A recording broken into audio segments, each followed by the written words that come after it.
what we see on the screen, you're absolutely right. And to see them moving as quickly as they do, a lot can happen in a short amount of time. Well, we know that everybody is suited and seated, and again, we're continuing to track along as the Dragon spacecraft now 4.4 kilometers away from the International Space Station and continuing to close in on a range of about 4.2 meters per second.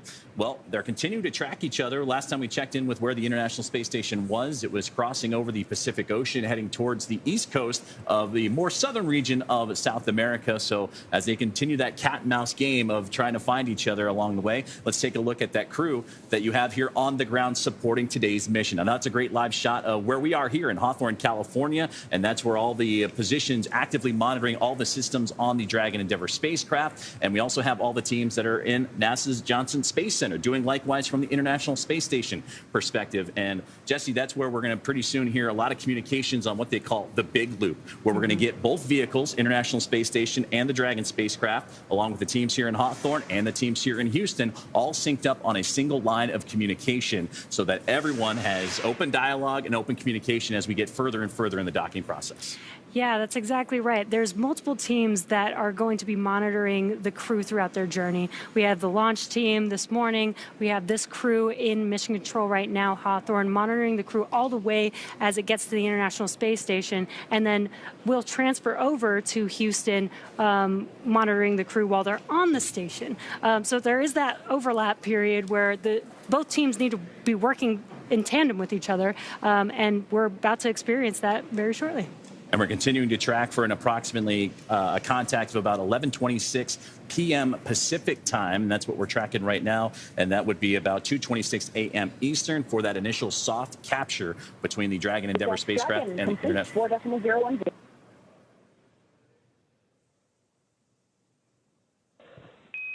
SpaceX copies on the big loop, 4.010 complete.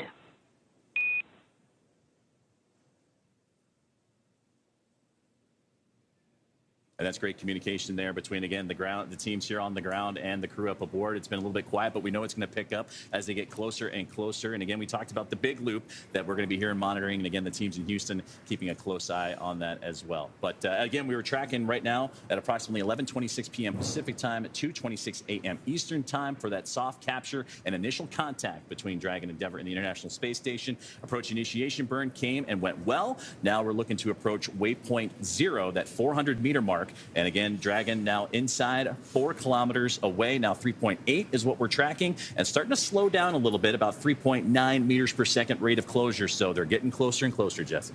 Yeah, it's going to be a slow and steady approach as always, but there's going to be a lot of events happening. We're going to hear a lot of comms, as Joseph mentioned. We're going to hear the call outs as they get from Waypoint 0 to Waypoint 1, Waypoint 2, and then all the activity as the spacecraft approaches the International Space Station. So as we mentioned, that there's a lot of teams involved, including NASA's Johnson Space Center and the International Space Station Flight Control Room. And that's where I'd like to welcome another member of our broadcast team here today and a good colleague of mine, Sandra Jones. Sandra, how are things looking in Houston? Hey, good morning, and welcome to the International Space Station Flight Control Room at the Johnson Space Center in Houston, Texas. We are gearing up for this morning's docking and looking forward to... SpaceX on the big loop, you are go to begin suit leak check procedure 4.011 when ready. Activating 4.011, we are go.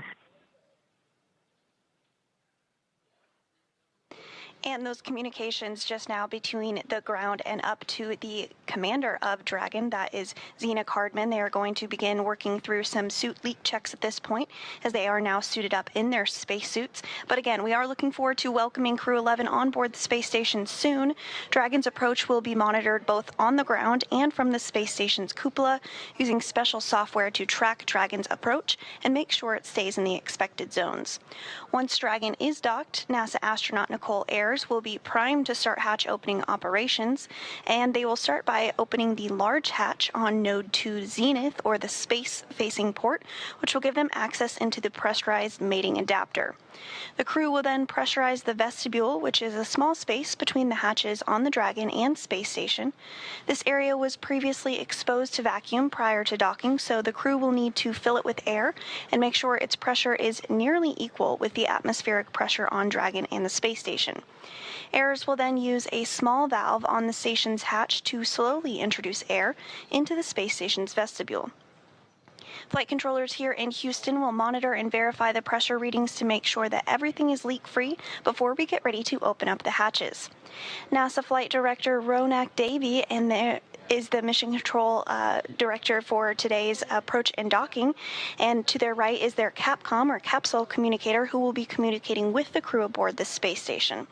There are currently 7 astronauts aboard the International Space Station, and as we've discussed, that number will jump up to 11 once Crew 11 astronauts arrive on board.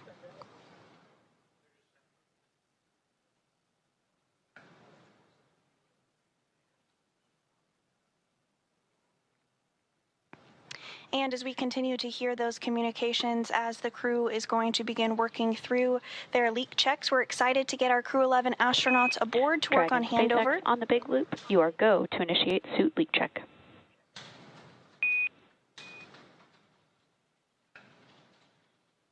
Go. So with that, the International Space Station team is ready for docking this morning.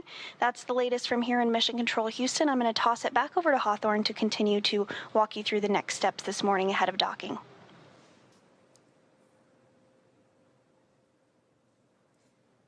Thanks, Sandra. Now coming up, once Dragon arrives at 400 meters below station, it will be at what is known as Waypoint 0. That will be the first checkpoint during our approach, and you can kind of see these movements here on your screen on the graphic. The vehicle can hold here at 400 meters, but if all systems check out, Dragon can just continue its approach to Waypoint 1. Dragon's move from Waypoint 0 to Waypoint 1 will swing it up and over top of the International Space Station, arriving at a distance of approximately 220 meters. At this point, it will be what is called the docking axis, which is essentially means directly in front of the docking port. The crew are headed to the zenith port of the International Space Station, or the space-facing port, the Node 2 of the International Space Station.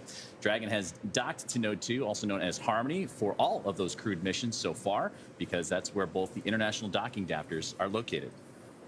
And once Dragon is only 20 meters away at Waypoint 2, the spacecraft focuses on aligning its docking system with the International Docking Adapter. And again, we may hear a call out called CHOP, which stands for Crew Hands Off Point. This is a little less than 30 seconds before docking, and this means that at this point, any aborts will have to be done automatically by Dragon, hence the hands off. And the grand arrival, when our crew arrives at the International Space Station, Dragon will fly in and make contact with the IDA, or the International Docking Adapter, giving us what we call a soft capture. That soft capture ring then retracts until the sensors indicate it's time for the 12 hooks to drive in place to give us a hard capture and firmly secure Dragon into its new home on the International Space Station. The crew, namely NASA astronaut Nicole Ayers, you heard from Sandra just a moment ago, will begin to manually pressurize the vestibule and the area between the Dragon hatch and the station hatch. Meanwhile, umbilicals that provide the power, audio, and data connections from the station to Dragon are put in place. Then it's time for leak checks and the hatch opening, which is currently timelined to come more than 2 hours or so following the docking. Yes, but I'm sure Crew 11 is getting excited as they know that they're actually hovering around the International Space Station. We just have some maneuvers that we need to do still to make sure that they can align with the docking adapter and dock safely today. And right now, Dragon currently 2.5 kilometers away from the International Dragon, SpaceX on the big loop, we see 4 good suit leak checks.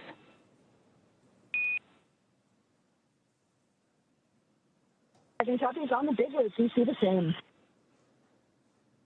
And the big loop communications continuing as the crew in their suits and doing those suit checks again. Time for the leak checks and hatch openings, which we'll see a little bit later on, but all part of those safety procedures put in place for not only for the spacecraft, but eventually on to docking and before we can open up the hatch and have those handshakes and hugs. Now, we mentioned earlier that this is the same Crew 11 team that's going to be on board the International Space Station for its 25th anniversary of continuous human presence, and they're going to join what's already 7 crew members on board the International Space Station of Expedition 73, including Crew 10 and Soyuz MS-27.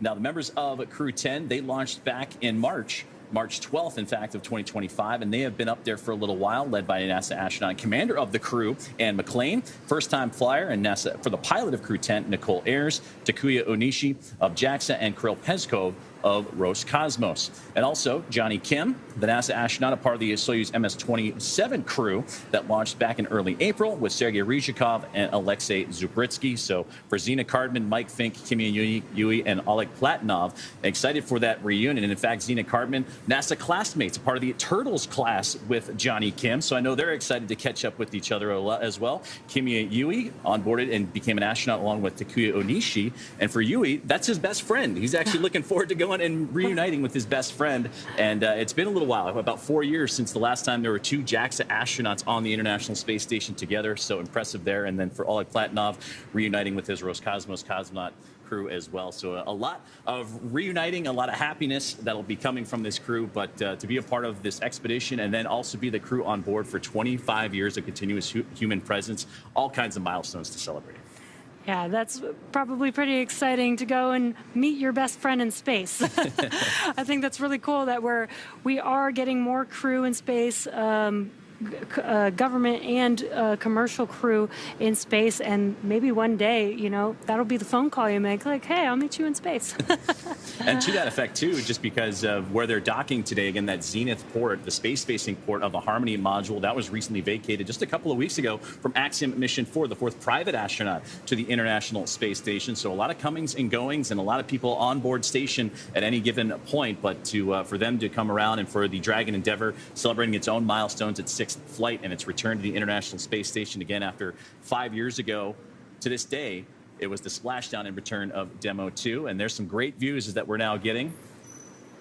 And this is from Dragon looking to the International Space Station, that sun shining bright, reflecting off of it and bouncing back towards the Dragon Endeavour spacecraft. That is a view to see as your destination that you are making your way towards. As Dragon approaches the International Space Station, that view should get clearer and clearer, larger and larger right now. And there's a view inside of Dragon where we can see the commander and pilot of Crew 11. Again, this is an autonomous vehicle, so they really are just monitoring. You could see them utilizing those display screens there in front of them. And they're just monitoring all the operations that are happening on Dragon as they approach. This helps them stay aware. They do have to stay inside of their seats, so they can't look out the window very much. Very hard to see where Dragon actually is in comparison to the International Space Station. So those displays actually help them understand what's happening, where is Dragon, how close is it to the International Space Station, so that they can monitor and understand what's happening when they hear different sounds of the thrusters firing as Dragon is maneuvering its way towards the station.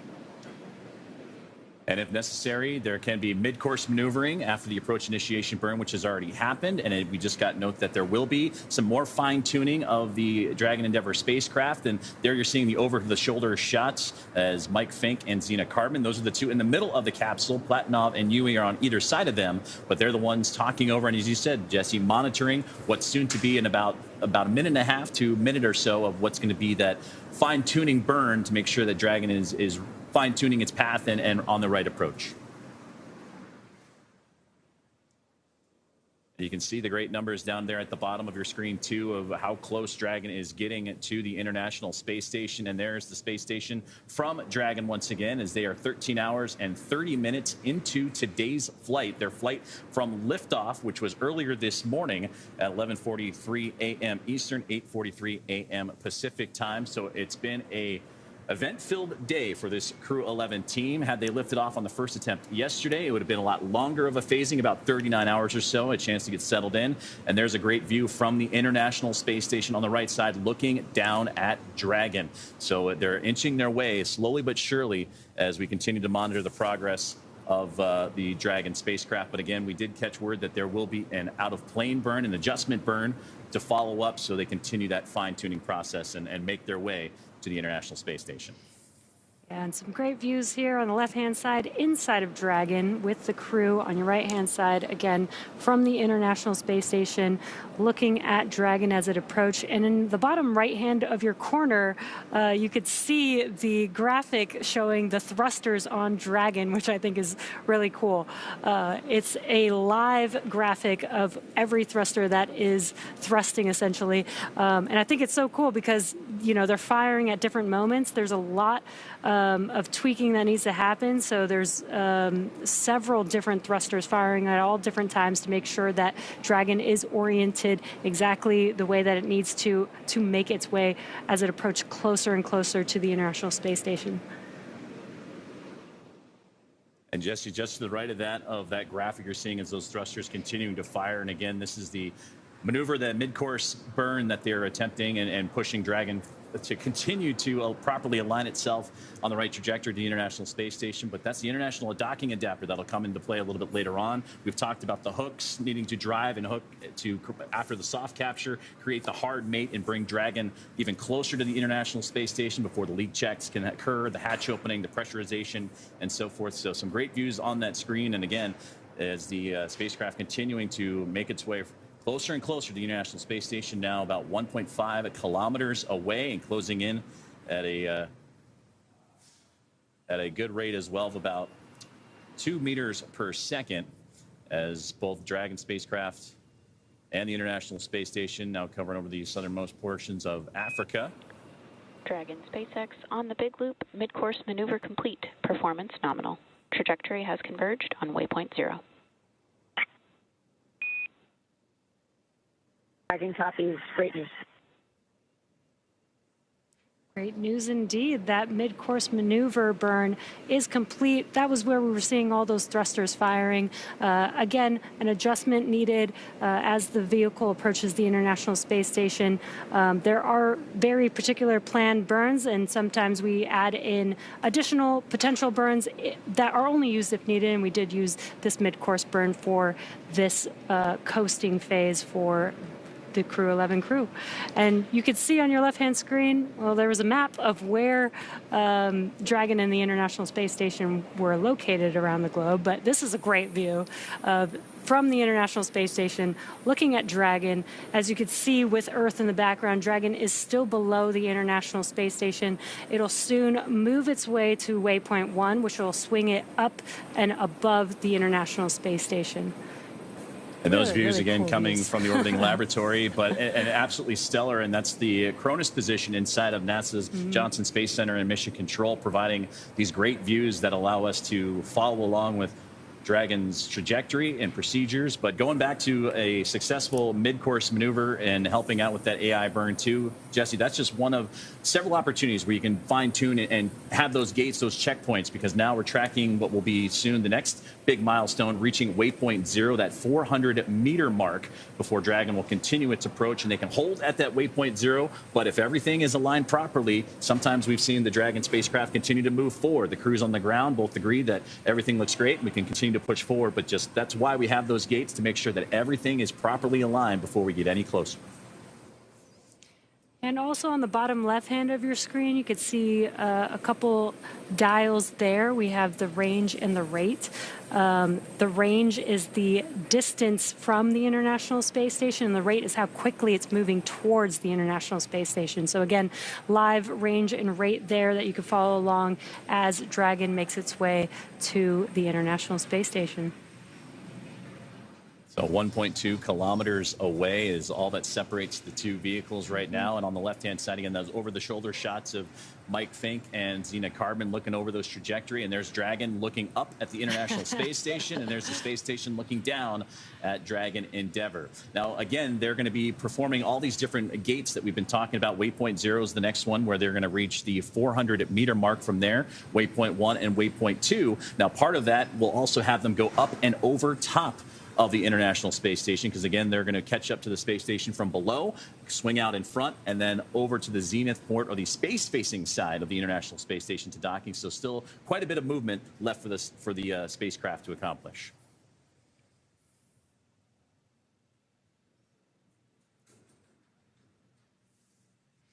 Again, as we've been mentioning, the crew is in their seats. The commander and pilot are both monitoring using those displays that are right in front of them. Again, just monitoring. Dragon is an autonomous vehicle, so essentially on autopilot as they make their way to station.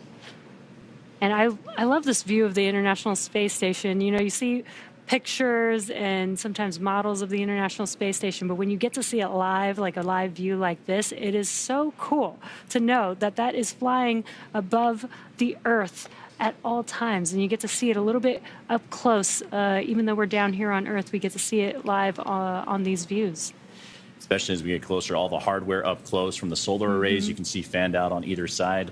As we now just got word that there's going to be a go, no-go poll for whether or not the Dragon spacecraft can proceed past Waypoint 0 or if they need to hold at that given point. So that's where everything will continue to be monitored from the teams on the ground as well as the teams inside the International Space Station and the Dragon spacecraft. The big loop, you've heard it when they call up, they say Dragon on the big loop. That's what they mean, the communications that everyone is a part of, whether it's here in Hawthorne, in Houston, on the International Space Station, or inside Dragon Endeavour.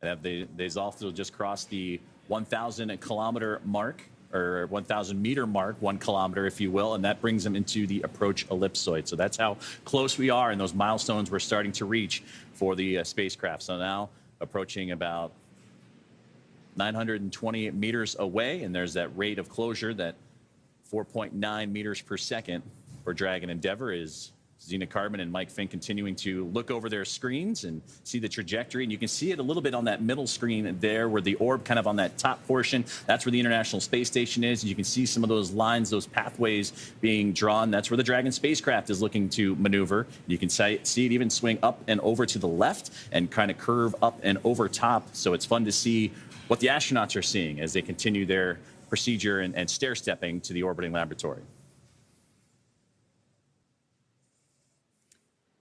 And there you can see, this is a graphic of what Joseph was just mentioning. When they reach that waypoint 0 point on the graphic, again, the vehicle will move towards waypoint 1, which will swing up and over the International Space Station. This graphic is showing the Dragon spacecraft when it's below the station, moving from Earth towards the station. It's going to swing up and around, and again, on the space-facing side of the International Space Station, there's a better view of that. So it's going to take that path up to waypoint 1 and then begin to approach, first align itself with the docking adapter that arrow is pointing to at waypoint 2, and then that where it says contact is where that IDA or International Docking Adapter is, and that's where Dragon is going to dock and have its home for the next few months for Crew 11. And we're still tracking that docking time, that soft capture time, at around about 11:26 p.m. Pacific, 2:26 a.m. Eastern time. And of course, as we continue to make our way towards the next milestone, that is Waypoint 0 that we're talking about, we're going to get word of that go, no-go poll for the teams on the ground and how they wish for the spacecraft to continue to proceed. And there you get another great look again as coming down from the International Space Station, looking at the Dragon spacecraft. And you see that strobe light blinking, especially when you're in an orbital nighttime. It's helpful because that helps bring a shine of light literally on the International Space Station to help fine-tune some of those trajectory adjustments if necessary. Dragon SpaceX on the big loop. Ground is go for approach 0. Burn is enabled. Maneuver start time, 5:35 Zulu. As a reminder, Dragon will nominally continue approach through waypoint 1 toward waypoint 2 without stopping at waypoint 1.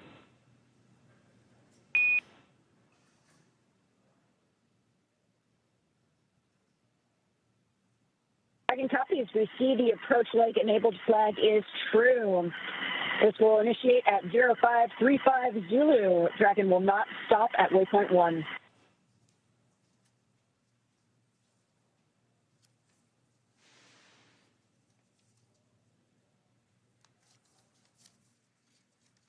Communications there between the ground and the crew aboard Dragon Endeavour and NASA SpaceX Crew 11, and the confirmation from Commander Zena Cardman on that go, no-go poll for Waypoint 0. As they continue to close in, that waypoint will be reached at the 400-meter mark, so still a little ways to go. Bottom left-hand side, you can see how close they are, 700 and now 8 meters away from the International Space Station. Well, this crew is going to be on board, Jesse, as you mentioned, for a good several months, and they're going to be participating in a lot of technology demonstrations, outreach activities, but also a lot of human research and performance. And one of the science experiments and research activations that they're going to dive into is right interwoven with the Artemis campaign, and that is simulated lunar landings that they'll be participating in microgravity, because again, that's the International Space Station, a unique perspective to accomplish a lot of these research. And select crew members will participate in this series of simulated moon landings before, during, and after their flight, and they're going to use handheld controllers to help over multiple screens, and they will fly through simulated scenarios created to resemble the lunar South Pole region that the Artemis crews plan to visit. And this experience will allow researchers to evaluate how different gravitational forces may disorient astronauts and affect their ability to pilot a spacecraft like a lunar lander. So that's a great way of using the International Space Station and that unique microgravity environment to advance NASA and the world's objectives of moving and returning to the moon and beyond. Yeah, that is such an exciting mission to look forward to. It's been so long since we've been to the moon, and it's so exciting to know that even though we haven't been to the moon in years, we have been working towards going back to the moon and staying longer on the moon, which I think is going to be great. And this is why we do a lot of this research that's happening, like Joseph said, on the International Space Station.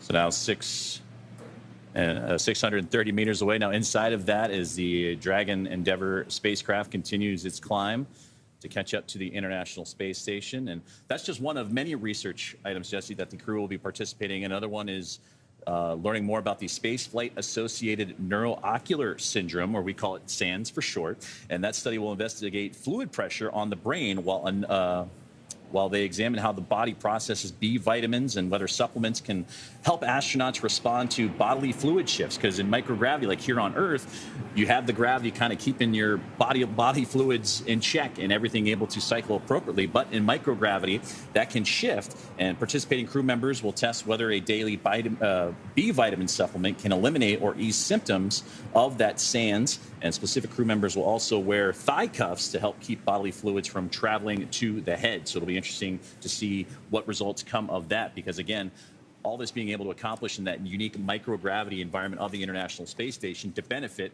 future long-duration missions. Yeah, and you know, some of these research experiments that are happening in space sometimes end up coming up with new ideas and new information that actually help us here on Earth. There's a lot of things that have come out of the research that NASA's done on the International Space Station that helps us with our daily lives here. Now inside 570 meters away for NASA SpaceX Crew 11, as we have a transfer in communications there, and that's what was providing the live views from the International Space Station as they switch from different signals, different satellites to provide that data and the video feeds, again, coming from the Cronus team down at NASA's Johnson Space Center in Houston, Texas. But there's the team here in Hawthorne that continues to monitor the pathways for the Dragon spacecraft and Endeavour, and everything continuing to move along path as we get closer and closer to Waypoint 0. And again, still tracking that docking time. That'll be coming up a little bit later on here this evening on the West Coast, early morning on the East Coast, as Crew 11 anxious to get to the International Space Station. Yeah, we're just under an hour away from that docking time. Still have a few maneuvers to do before they dock with the International Space Station.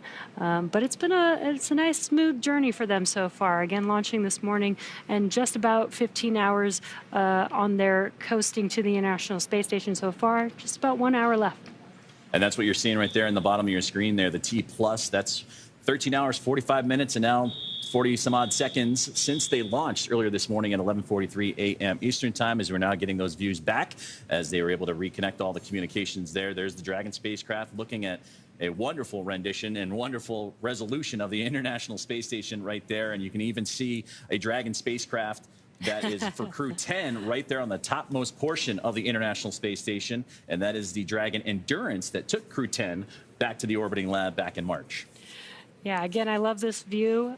Just for perspective, the International Space Station is about the size of a football field.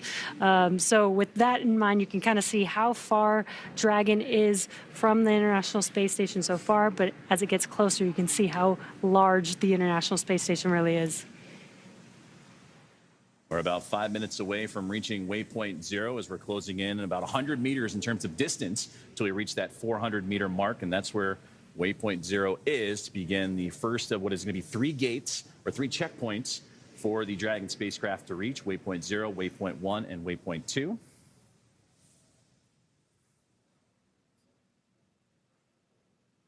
Again, this view is Dragon looking up at the International Space Station, still below the space station, but again, as it swings to waypoint 1, it's going to swing up and over the International Space Station. It'll basically be between the International Space Station and the rest of space.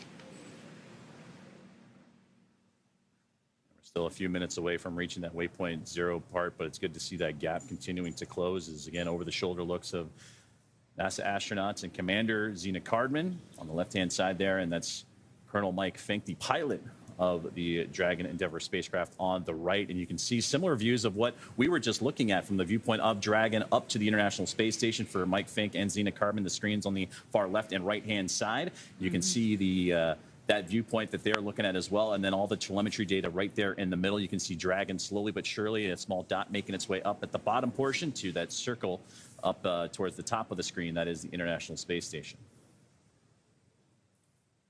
And you can also see, Jesse, it's starting to slow down a little bit, that rate of closure. They were humming along for a little while there with all the key burns that they had to go through, especially those shortly after liftoff, but they're going to start making that slow and methodical approach towards that space-facing port of the International Space Station, but right now still below the orbiting lab and looking to swing up and over top of it here in the next little while.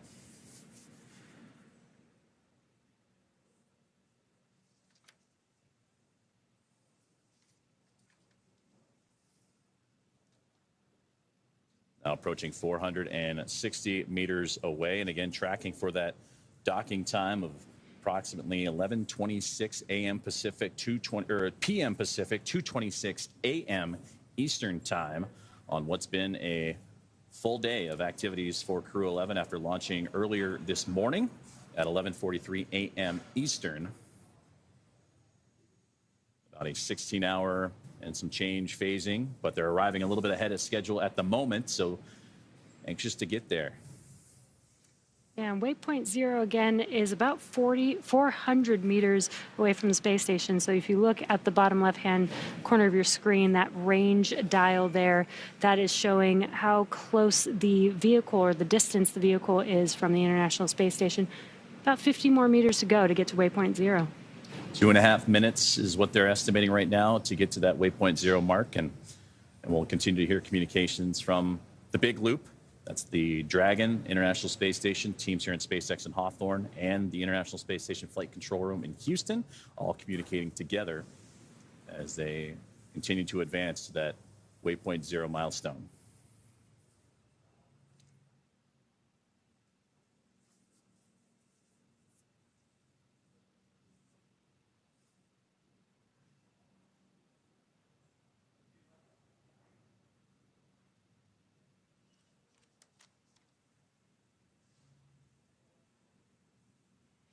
And if you're just joining us, you are watching Crew 11's approach to the International Space Station. Looks like we did lose those live views, but what you're seeing on your screen is a view of Mission Control here in Hawthorne, California. These are the members of the SpaceX team monitoring Dragon and the crew all the way through their journey to the International Space Station.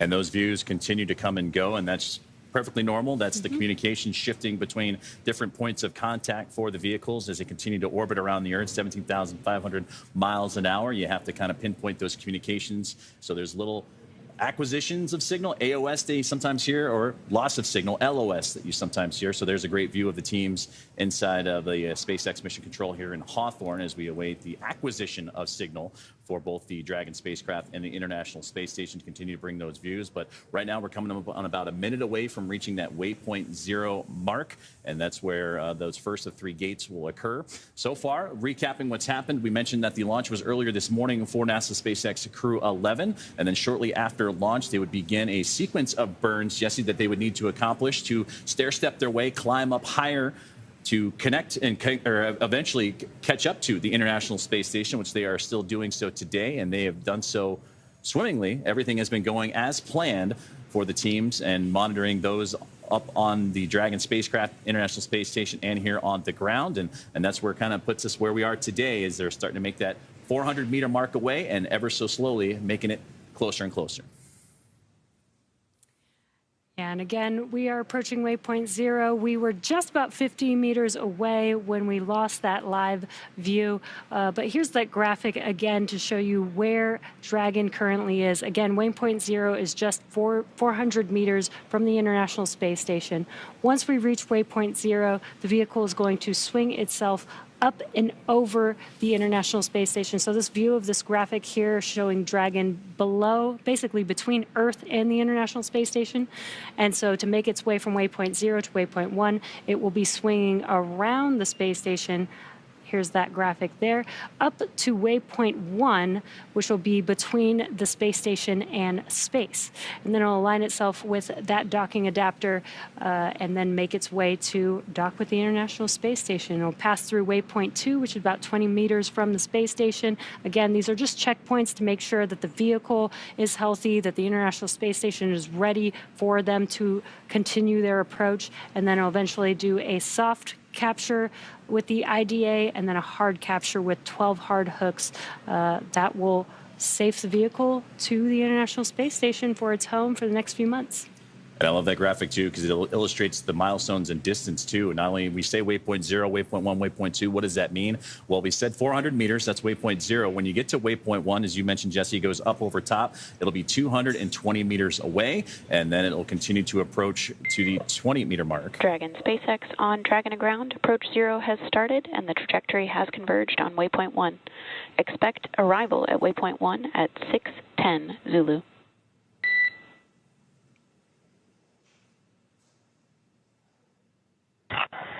Dragon copies.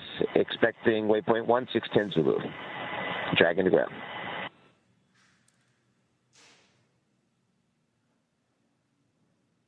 So with those communications, you just heard that the Dragon spacecraft has reached Waypoint 0, which means it is 400 meters directly below the station. And that's what we've been following along. And we can see it in the views coming here shortly once we receive those communications and connections back from the spacecraft and the International Space Station. Now coming up, Dragon's move from Waypoint 0 to Waypoint 1. As we've talked about, we'll swing it up over top of the International Space Station, and it'll then pause for a few moments and align itself at the 220-meter mark.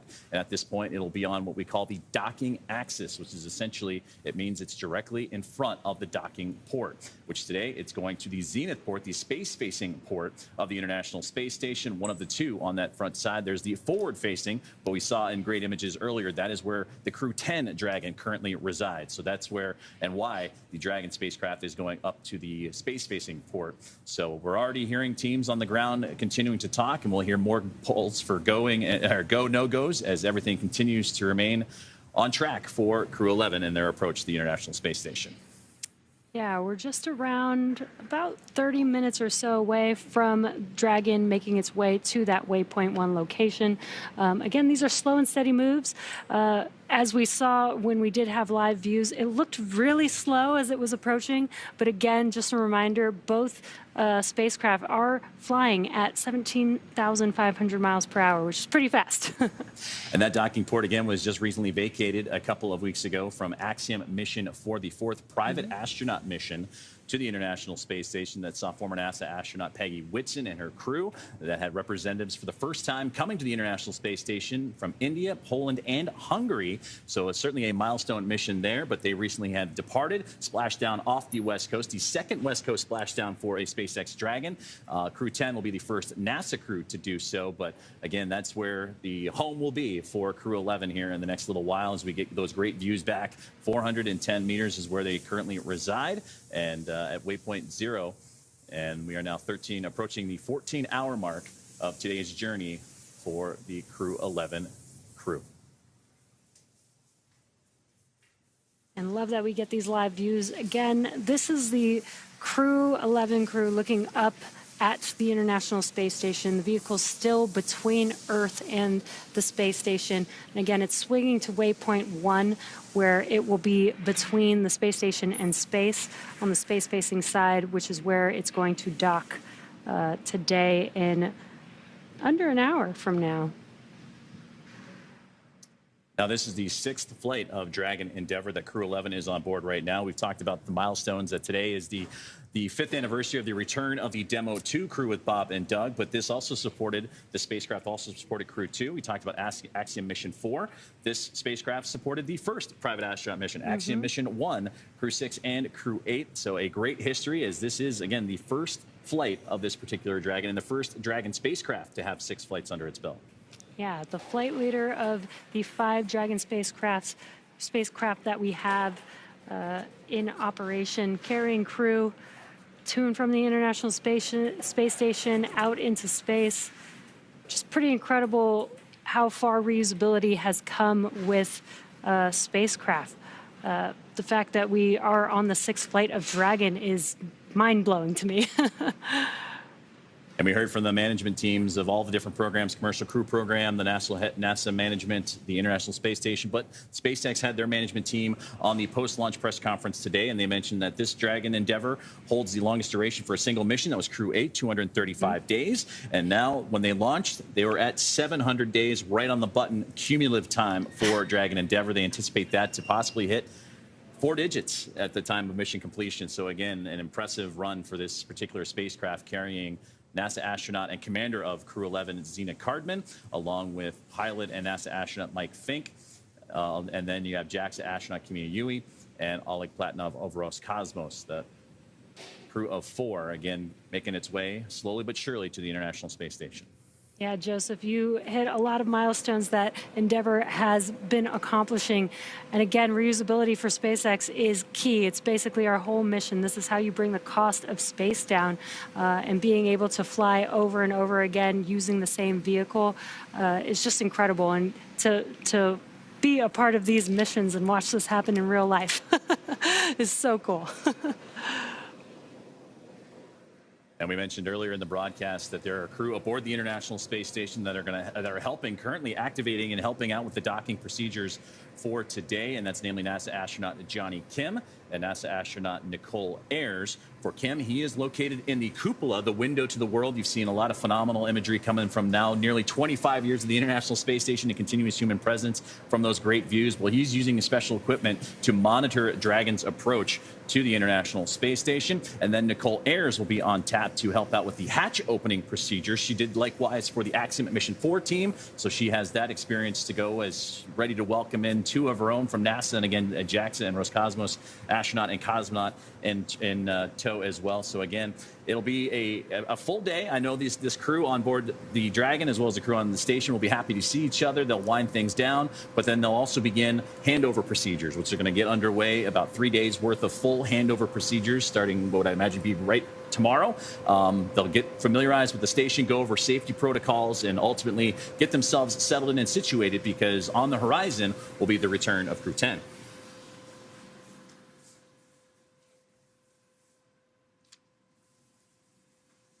And if you look in your right bottom corner, again, you can see a graphic of the Dragon spacecraft with the locations of its thrusters. And you can see the thrusters are firing one at a time. Again, it's moving from waypoint 0 to waypoint 1, and it's flying autonomously, so the thrusters are firing exactly what it needs to continue to adjust to make its way to that waypoint 1 location. I think that's so cool that you could see that live there. We don't always get views of the Dragon spacecraft where you can see the thruster. Sometimes we do, but this graphic allows you to see it in real time, which is awesome. And we're about 26 minutes away from reaching that waypoint 1 mark, and about 15 minutes away from the next go, no-go poll. Again, these are all part of the systems and safety checkouts to make sure that Dragon is performing as it should. The International Space Station is ready to receive the spacecraft as well, as you continue to see those great views and those solar arrays reflecting the sunlight perfectly as the spacecraft continuing to move. And you see some slight adjustments in thruster firings happening in that bottom right-hand side when they illuminate from the black to white. That's helping illustrate, again, some of those fine tunings that need to happen for a spacecraft to properly align itself up with its ultimate destination.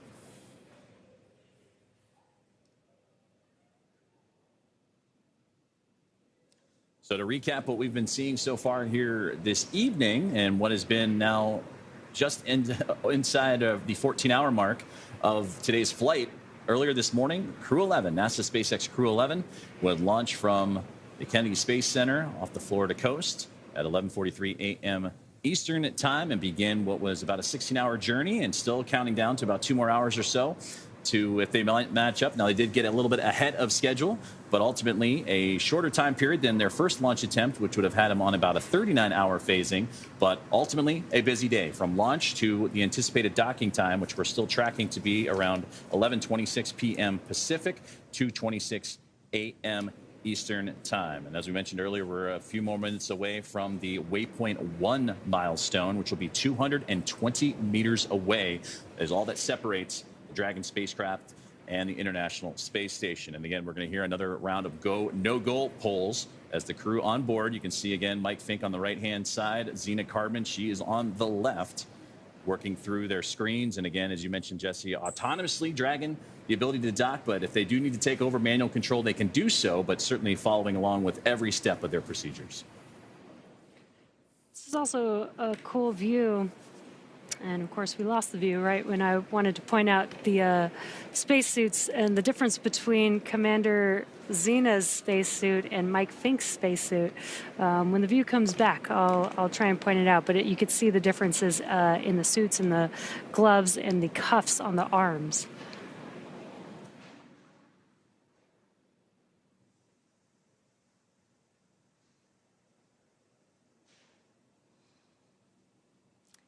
And there you could see those suits.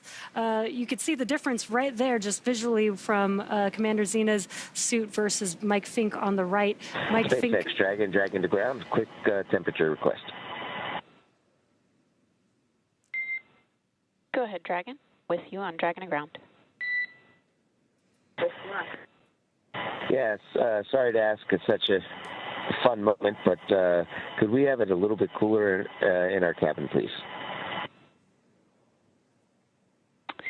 We copy the request, and we'll take action on that right now. Many thanks. Some comms from the core here in Mission Control, speaking with the crew. They did a temperature check, and the crew might be getting a little warm. They are in their suits as they patiently wait docking with the International Space Station, and those suits actually help keep them cool. So they actually can control the temperature inside of Dragon as well as through the suits from Mission Control in Hawthorne, California. And so it sounds like they're going to flow some cooler air to keep the temperature down for the crew. So now 14 hours and 4 minutes into today's flight, as Crew 11 continuing to make that methodical approach to the International Space Station. We have made its way from Waypoint 0, now looking to get to Waypoint 1 as we continue to follow along with the trajectory of the Dragon Endeavour spacecraft.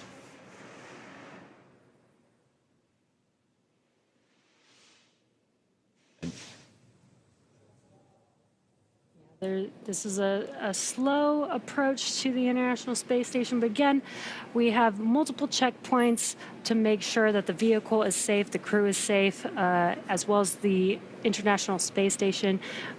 These checkpoints allow us to just take a moment, check the telemetry, check the health of the vehicles, health of the crew, as they make their approach to dock with the space station. And again, we've already passed through Waypoint 0, making our way to Waypoint 1.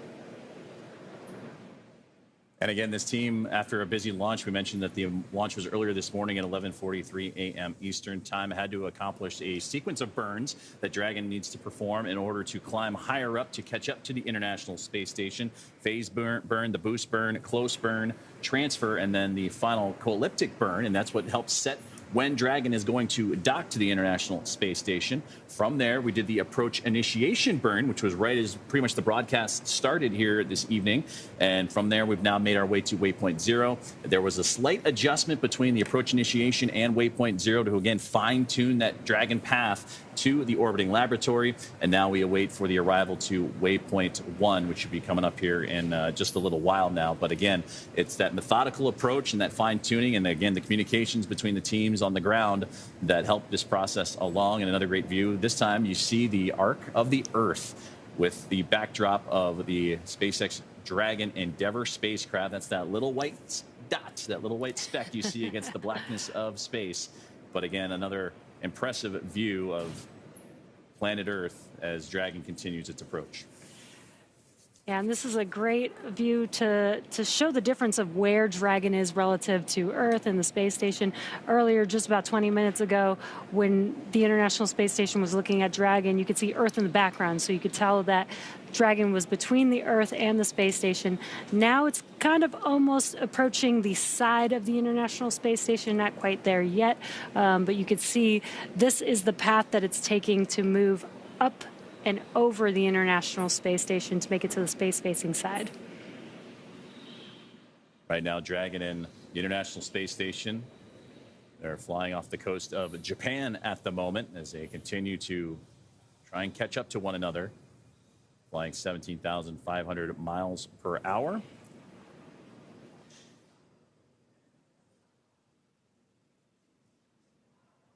And the anticipated docking time for Crew 11 and their arrival to the orbiting laboratory around 11:26 p.m. Pacific time at 2:26 a.m. Eastern time.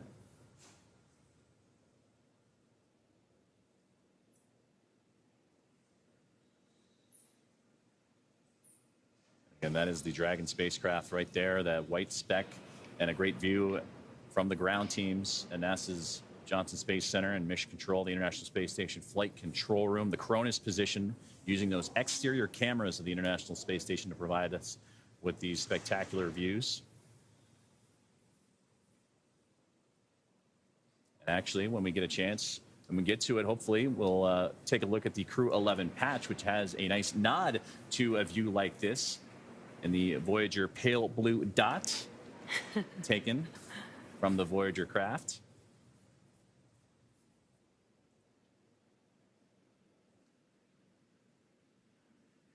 Again, coming up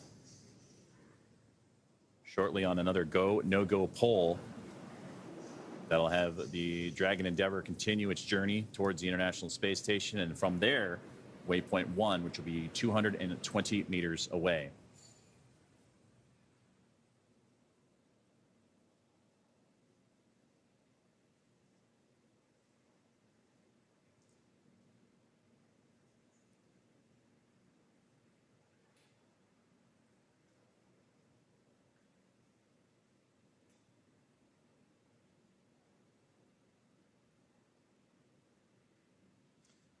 Well, as we continue to bring these great views and follow along the path of Dragon Endeavour, we talked about the teams in NASA's Johnson Space Center in Houston and Texas and the International Space Station Flight Control Room as they continue to monitor the progress of the Dragon Endeavour spacecraft. Let's check back in with Sandra Jones from Mission Control. Thanks, Joseph. Right now, the crew on board Space Station is awake and preparing for the upcoming docking of Dragon to Space Station. Everything is continuing to look good here on the Space Station side. As we've mentioned, NASA astronaut Johnny Kim will be in the Space Station's cupola using special software to track Dragon's approach and make sure it stays in the expected zones.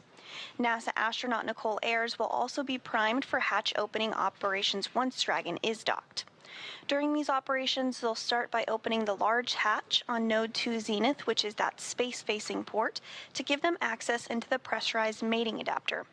The crew will then pressurize the vestibule, which is a small space between the hatches on Dragon and the space station. Because this area was exposed to vacuum prior to docking, the crew needs to fill it with air and make sure its pressure is nearly equal with the atmospheric pressure on Dragon and the International Space Station. Ayers will use a small valve on the station's hatch to slowly introduce air into the station's vestibule. Flight controllers here in Houston will monitor and verify the pressure readings here to make sure that everything is leak-free before we get ready ready to open up the hatches. This entire process will take a couple of hours to complete. We are looking forward to docking today, still tracking 1:26 a.m. Central Time, followed by hatch opening about an hour and a half later. We'll round it all out with a welcome ceremony as Crew 11 officially joins the Expedition 73 crew currently aboard the International Space Station. Again, everything continuing to go smoothly from here in Mission Control Houston, so back over to Hawthorne.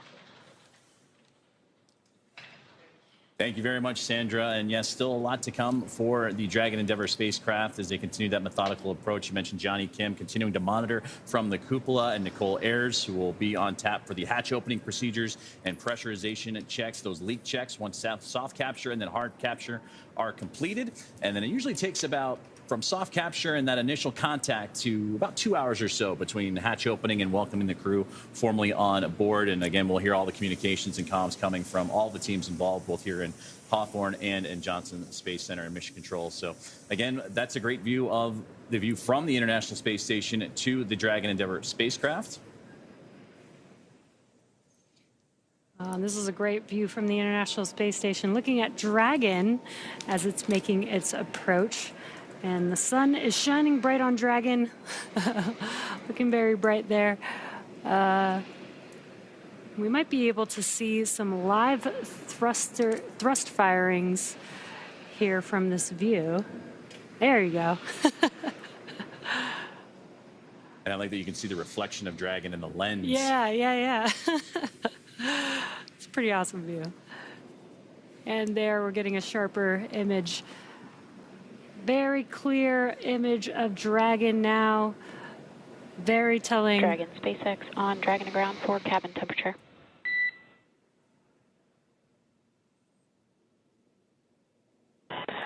SpaceX Dragon to ground, go ahead.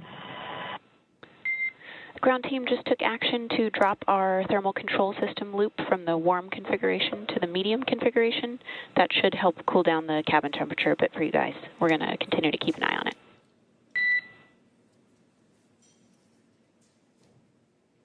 All right, Dragon copies. We can feel it's already cooling down a little bit, so we'll be chilling. Thank you.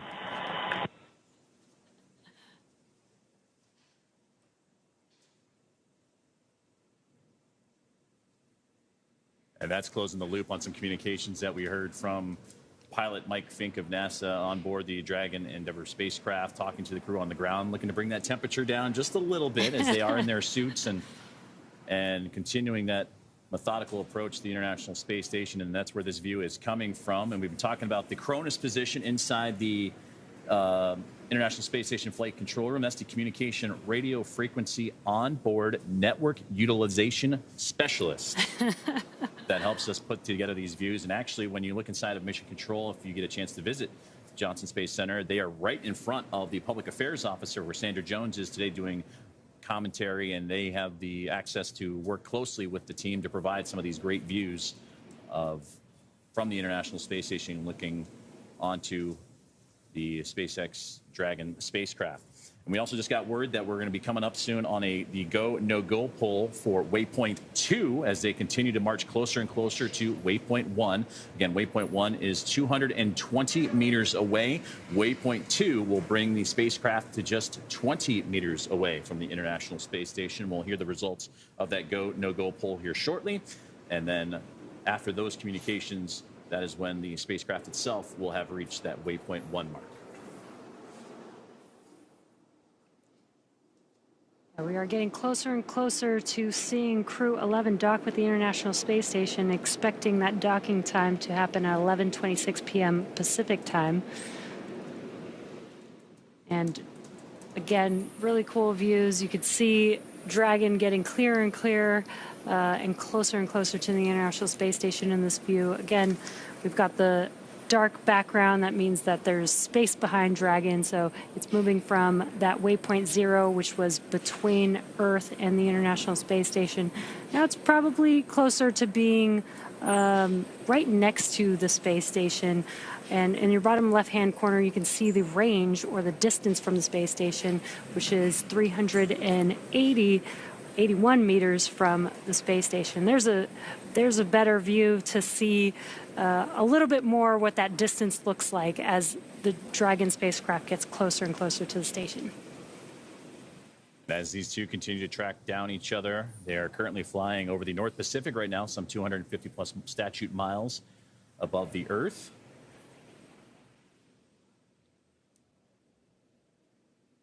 And then in the bottom left there, you can see the distance of Dragon from the International Space Station, now 372 meters away, and have slowed down to now a 1 meter per second rate closure as the thrusters firing in that bottom right-hand side of your screen. Again, that fine-tuning necessary to properly align Dragon to be in the exact right space at the right time as we close in on Waypoint 1.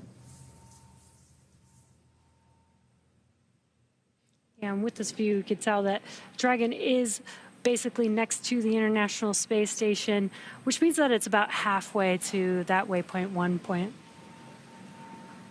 And again, these two vehicles are flying incredibly fast, 17,500 miles an hour. So when you see it in this perspective relative to each other, it looks like it's that slow and steady pace. Looks like they're not moving. But again, they're moving so quickly that an orbital daytime and orbital nighttime comes and goes very quickly, so much so about 90 minutes for each. So that's impressive to know how fast they have to move, but also how quickly they have to move to close in on each other to ultimately bring Crew 11 to its destination, the International Space Station, for the next several months. Yeah, if you really like sunrises and sunsets, being an astronaut is a great job to have because you get about 15, 16 of those every single day. And that's something that I know Zena Cardman has talked a lot about, is getting spectacular views of photos, and that's a wonderful view from Dragon to the International Space Station. And there you can see that backside of Space Station in shadow as the sun just off to that left-hand side of Earth. That is such a cool view. As the Dragon spacecraft now making its way up over top of the International Space Station. That gives you great perspective of where they're heading. That space-facing port, that zenith port of the Harmony module. So you had them when we originally started, they were just underneath the International Space Station. Then they swung up to be right about in line to where the Crew 10 Dragon is, that forward port. Well, now they have a little bit more ways to go. And there's a great illustration in the middle of that screen there, that Dragon where the line kind of swooshes around the circle. That's the Dragon spacecraft. And it needs to get to the top of that circle representing the International Space Station before it can properly align itself to the docking access and get ready to close in for those final few moments before docking itself. But this grid gives a great illustration of that flying up and over top maneuver that Endeavour is currently experiencing. Yeah, I literally love this view. This is so awesome to see the International Space Station with Earth in the background.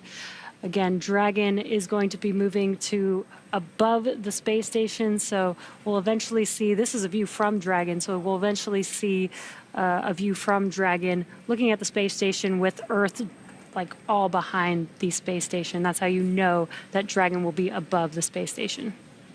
And they again are currently flying over the Pacific Ocean. They're just about to pass over Hawaii at the moment, as Crew 11 continuing that methodical approach, now 314 meters away from the International Space Station, closing in at about 1.1 meters per second.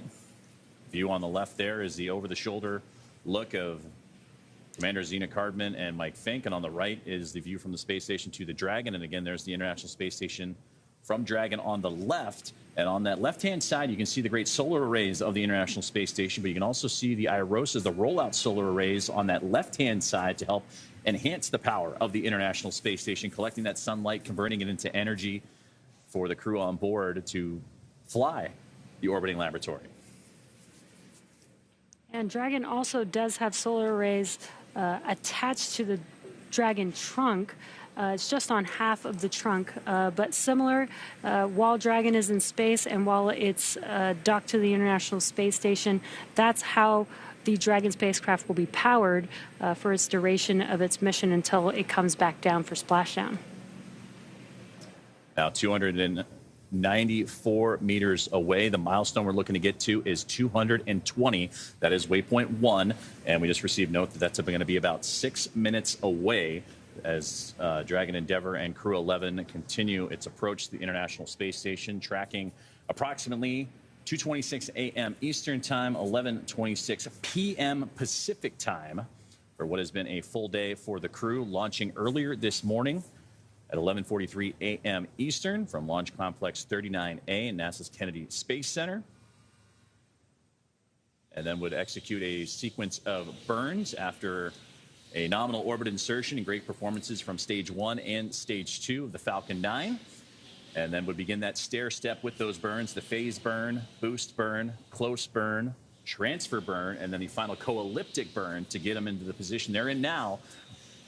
And then the approach initiation burn is what started our broadcast today to begin that journey towards the space station. And now hitting those milestones, Waypoint 0 has come and gone, and now we're approaching Waypoint 1, which again will be 220 meters that separates Dragon from the space station.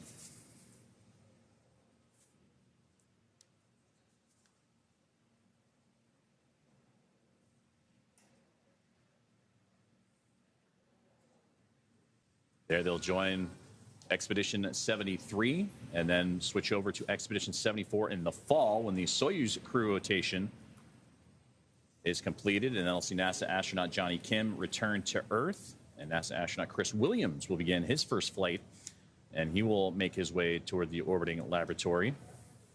And that's what will transfer from Expedition 73 to Expedition 74. And currently on board and monitoring Johnny Kim, again in the cupola using the special tools to monitor Dragon's approach, Nicole Ayers will be tapped with responsibilities for hatch opening procedures. Ayers, member of Crew 10, alongside with Anne McLean of NASA, Takuya Onishi and Kirill Peskov of JAXA and Roscosmos, respectively. And for Johnny Kim and his Soyuz MS-27 crewmates, Sergei Ryzhikov and Alexei Zubritsky of Roscosmos, that crew of 7, soon to be a crew of 11, with Crew 11 approaching.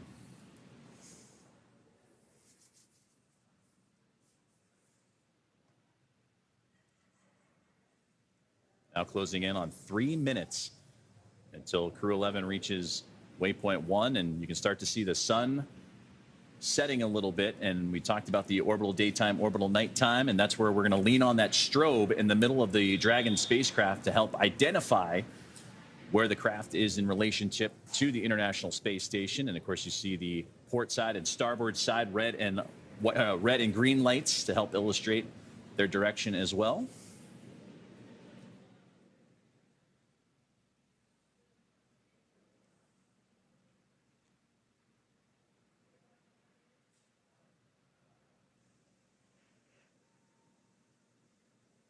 And Crew 11 currently approaching the International Space Station. In the bottom left-hand corner, you can see the range or the distance of the Dragon spacecraft from the International Space Station. We're at about 238 meters from the station. Waypoint 1 is about 220 meters away from the station. So we are getting pretty close to that Waypoint 1. Dragon SpaceX on the big loop, approach 1 and soft capture ring extension will begin shortly. Dragon will continue approach to Waypoint 2.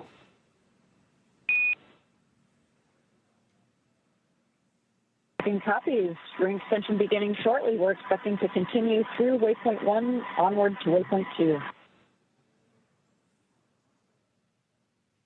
And as you heard those comms, we do have these checkpoints, Waypoint 0, Waypoint 1, Waypoint 2. You heard those comms. Basically, a go, no go poll was performed, and the Dragon spacecraft will actually pass through Waypoint 1 and just begin to Waypoint 2. So great news, smooth ride, no need to stop and hold. As they mentioned, they'll just move forward to that. Once they pass through Waypoint 1, they'll just move forward to Waypoint 2, which is at about 20 meters away from the International Space Station. And during that movement, they also will be aligning the Dragon spacecraft with the docking adapter during that movement as well. And that's what I was just looking at my notes real quickly, is that is going to align itself with the docking axis, and it's great to hear that they can move past Waypoint 1 and move to 20 meters away, Waypoint 2, as we have now reached an orbital nighttime, and that's where we'll lean on those strobe lights, the strobe light and the starboard and port side lights of the Dragon Endeavour spacecraft to help us identify where it is in space in relationship to the International Space Station. Now, a little more than 14 hours and 26 minutes into the journey of Crew 11. Yeah, again, the spacecraft is now above the International Space Station on the space side, so it's looking from the International Space Station to Dragon. You just see space in the background. And the teams on the ground continuing to monitor the trajectory. We should be crossing Waypoint 1 here in just a matter of moments. Again, having them 220 meters away. You notice before we lost the data there at the bottom left-hand side, that rate of closure slowing down to now less than a meter per second. And as it gets closer and closer to the space station, it'll get even slower, almost a glacial rate of how glaciers move across. Station Houston on the big loop for Johnny.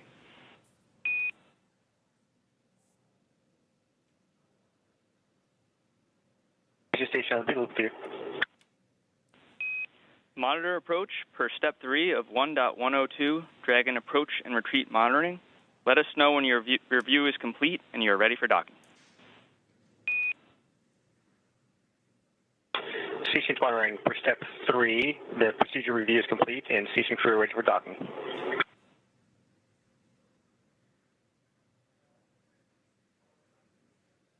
And that was NASA astronaut Johnny Kim talking to the teams in Houston. And Houston copies.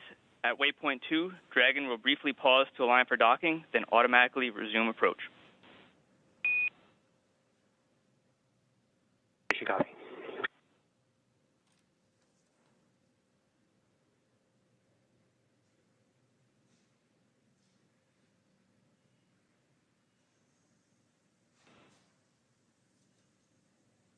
So NASA astronaut Johnny Kim communicating with the teams on the ground of the docking procedures. The soft capture ring has also been activated from the International Space Station side, ready to receive Dragon Endeavour and Crew 11. And just a moment ago, you saw some great thruster firings of the spacecraft in the blackness of space to see it illuminate for a couple of quick moments there. Yeah, that was definitely the cool part of this view. Even though it's all black in the background, it really highlights those thruster firings and, again, kind of shows all the different firings that need to happen to reorient the Dragon spacecraft to the checkpoints that it needs to make it to in order to dock with the International Space Station. We talked about two imaginary boundaries around the International Space Station, the approach ellipsoid and the keep out sphere. We call it the neighborhood of the International Space Station. Well, they just reached the second of those two boundaries in the keep out sphere. So Dragon, again, getting closer and closer to the International Space Station. You heard that they received the go to proceed past Waypoint 1, and then they will pause. That was part of the communications to Johnny Kim. They will pause at Waypoint 2, make sure everything is A-OK before autonomously giving the green light to continue on to docking. You also heard them call out some procedures. Just a reminder that every step of this process is a very strategic and very particular process. We do have to make sure that, everything goes smooth to keep the crew on Dragon as well as on the station safe. So it's very important to follow these procedures step by step. And they're calling out to each other. They're following those procedures here on the ground as well as on the International Space Station and on Dragon. So they're all looking at the same procedure together. And again, it's a testament to the teamwork that has to happen for all teams across the globe and across the United States, namely, and there you can see the teams here in Hawthorne, California, the SpaceX Mission Control, but we saw the teams in NASA's Johnson Space Center a little bit early on as well from the International Space Station perspective, keeping a close eye on everything. So right now, the view's disrupted a little bit. We've had that happen throughout the broadcast today, completely expected, as communications as the two vehicles orbiting around the Earth very fast, again, 17,500 miles an hour. They have to transfer those communications lines between satellites in order to obtain the great footage that we've been seeing so far throughout the broadcast. Dragon on the big loop. Visors are secure. SpaceX copies on the big loop. Visors secure. And another step to crew arrival to the International Space Station is they are in their suits. We've heard them do the pressure checks. Now they're putting their visors down. Again, that's just to give another level of safety and security for the crew on board Dragon Endeavour as they start making their way closer and closer from Waypoint 1 to Waypoint 2. Yeah, exactly. Now, we did, again, get that go to pass through Waypoint 1 and begin to approach to Waypoint 2. So initial contact between Dragon and the International Space Station is expected at about 11:26 p.m. Pacific Time or 2:26 a.m. Eastern Time. Now, before reaching Waypoint 1, mission operators conducted a go, no-go poll to allow Dragon to begin its approach to Waypoint 2, which is located inside of the keep-out sphere about 20 meters from the space station. And as mentioned previously, all these visiting vehicles take this phased approach to the International Space Station and stopping at these predetermined gates, all these waypoints that we've been mentioning. And that's for teams to run quick checks on vehicle performance before approaching the International Space Station. When it comes to bringing two spacecraft together, slow and steady wins the race, as docking operations require a great deal of precision to make sure we're keeping the spacecraft and the crew safe.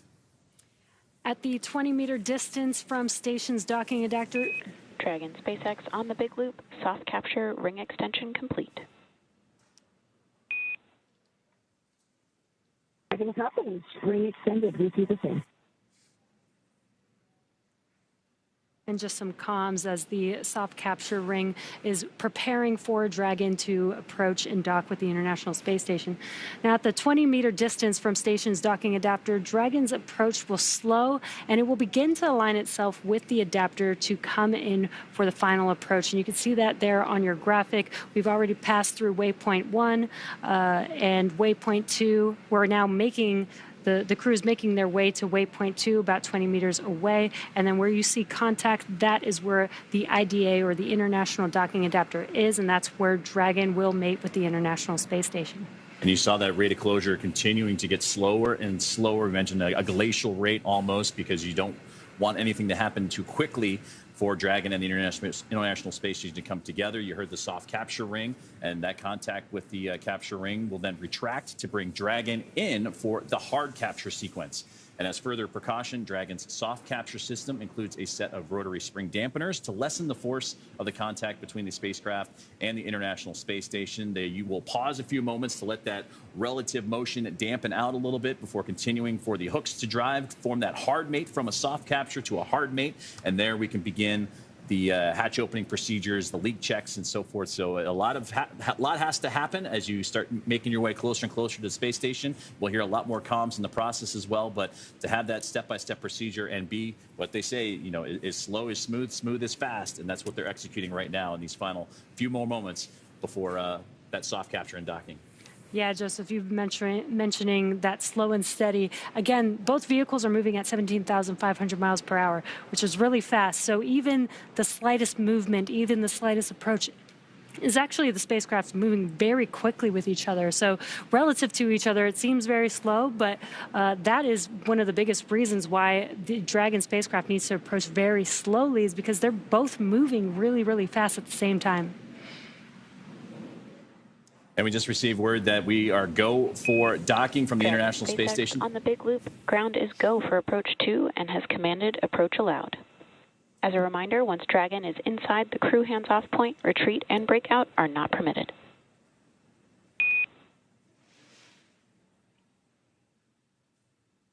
Dragon copies. Once they are inside the crew hands-off, we will go hands-off. No retreat or breakout at that time. And we are go for approach 2. We see the flag enabled.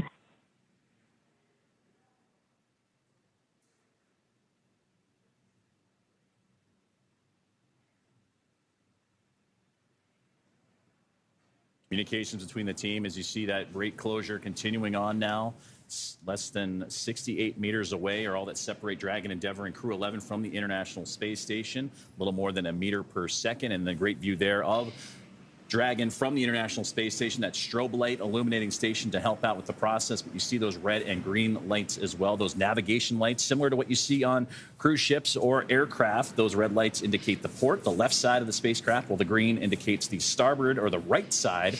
And these lights help with the orientation and safe navigation, particularly during moments like this, docking and undocking with the International Space Station. So great to see, but again, it's getting closer to the orbiting laboratory, now less than 56 meters away. And Waypoint 2, the next milestone we're awaiting, and that'll be the 20-meter mark. And we've heard communications from the teams here on the ground to the crew that they expect to have that Waypoint 2 mark to be a hold. They'll analyze, make sure everything is where it needs to be in terms of the alignment and trajectory before proceeding to docking. But we also heard that the ground is go and the International Space Station is go for those procedures, and we'll continue to follow along as the crew makes that methodical approach to the orbiting laboratory. Yeah, and we are expecting docking to occur at about 11:26 p.m. Pacific time, which is just about 6 minutes from now. Again, it's going to be a slow approach. The Dragon spacecraft is an autonomous vehicle, so again, all of this alignment, we are using the guidance navigation system to basically detect where that IDA is, line itself up, orientation, and then begin approach to docking, which I think is very cool. It's basically, you know, flying itself. The crew doesn't need to do anything. They just need to monitor and wait till they dock with the station. As we get closer to that 20-meter mark, that Waypoint 2, which is at 20 meters, so you're at less than 15 meters away from reaching that milestone. You heard the communications with the crew hands-off point, the chop that happens right in those final few moments, right before the soft capture and initial contact between the International Space Station and the Dragon Endeavour spacecraft. So everything's starting to line itself up, and there you can see great thruster firings, and we'll get those views back to you here shortly. But again, that's that fine-tuning that has to occur as it lines itself up for Waypoint 2, and then those final few moments and final few bits of distance from them and the International Space Station. Yeah, that's another thing to clarify. You mentioned CHOP. So the vehicle is flying autonomously, but the commander or pilot could take over the spacecraft manually at any moment if they needed to. So that is why we have that CHOP moment in time, that once it gets past that point, they can no longer manually override the vehicle. They will have to be hands-off, hence the crew hands-off point. And Dragon has slowed down that rate of closure, now at 0.4 meters per second. That is less than a mile an hour. So that is kind of helps illustrate how methodical this approach has to be. And there you can see some great thruster firings illuminating in the darkness of space. As we have reached the 20-meter mark, or right on the cusp of the 20-meter mark, and Waypoint 2. And again, they will hold for just a moment. Again, this is just a checkpoint to make sure that the vehicles are healthy and are ready for docking with the space station.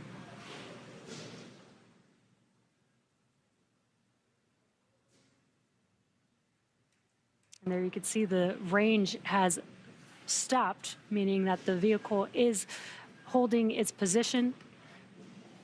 Again, the teams are going to be monitoring. Station Houston on the Big Loop. Dragon is on final approach and is go for docking. Monitor per steps 5 and 6 in 1.102. Dragon approach and retreat monitor. Station copy, monitoring per steps 5 and 6. Exciting call out there. We are go for docking, and you can already see the range, already the Dragon spacecraft approaching the International Space Station.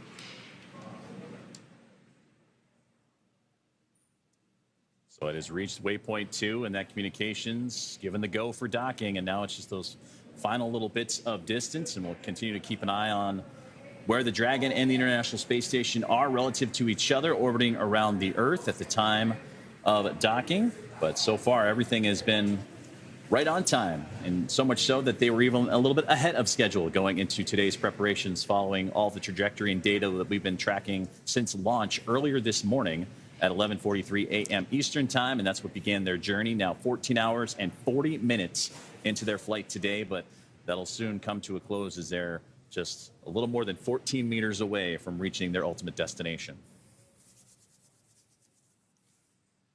Yeah, very exciting. And again, just a reminder, in the bottom right-hand corner, you could see a graphic showing the Dragon spacecraft thrusters on board.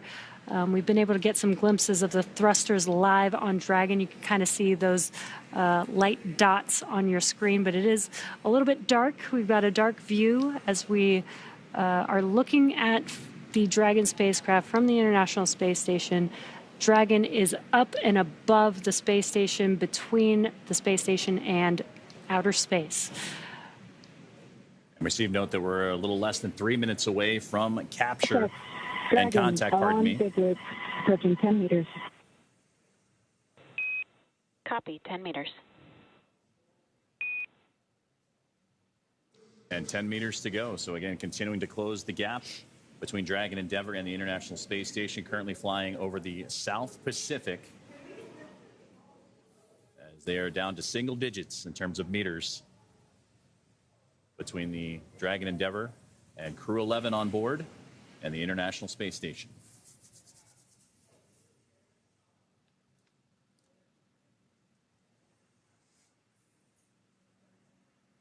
We should hear that call out for CHOP just about 30 seconds before the Dragon spacecraft is expected to soft capture with the International Space Station.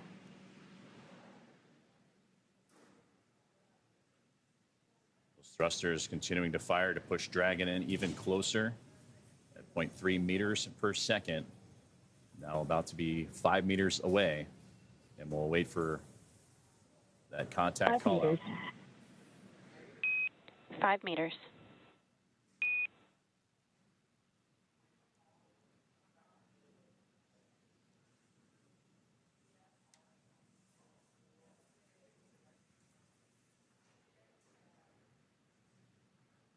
Now 4 meters away. Continuing to hear him, we'll hear that CHOP call out, and we'll wait for the call of the contact.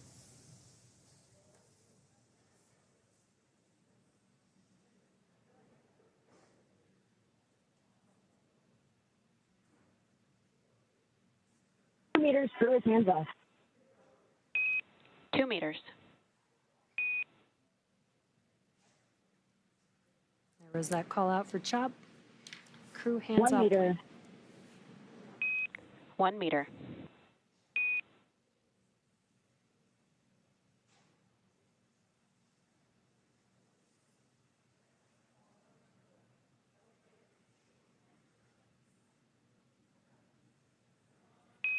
Dragon contact and soft capture complete.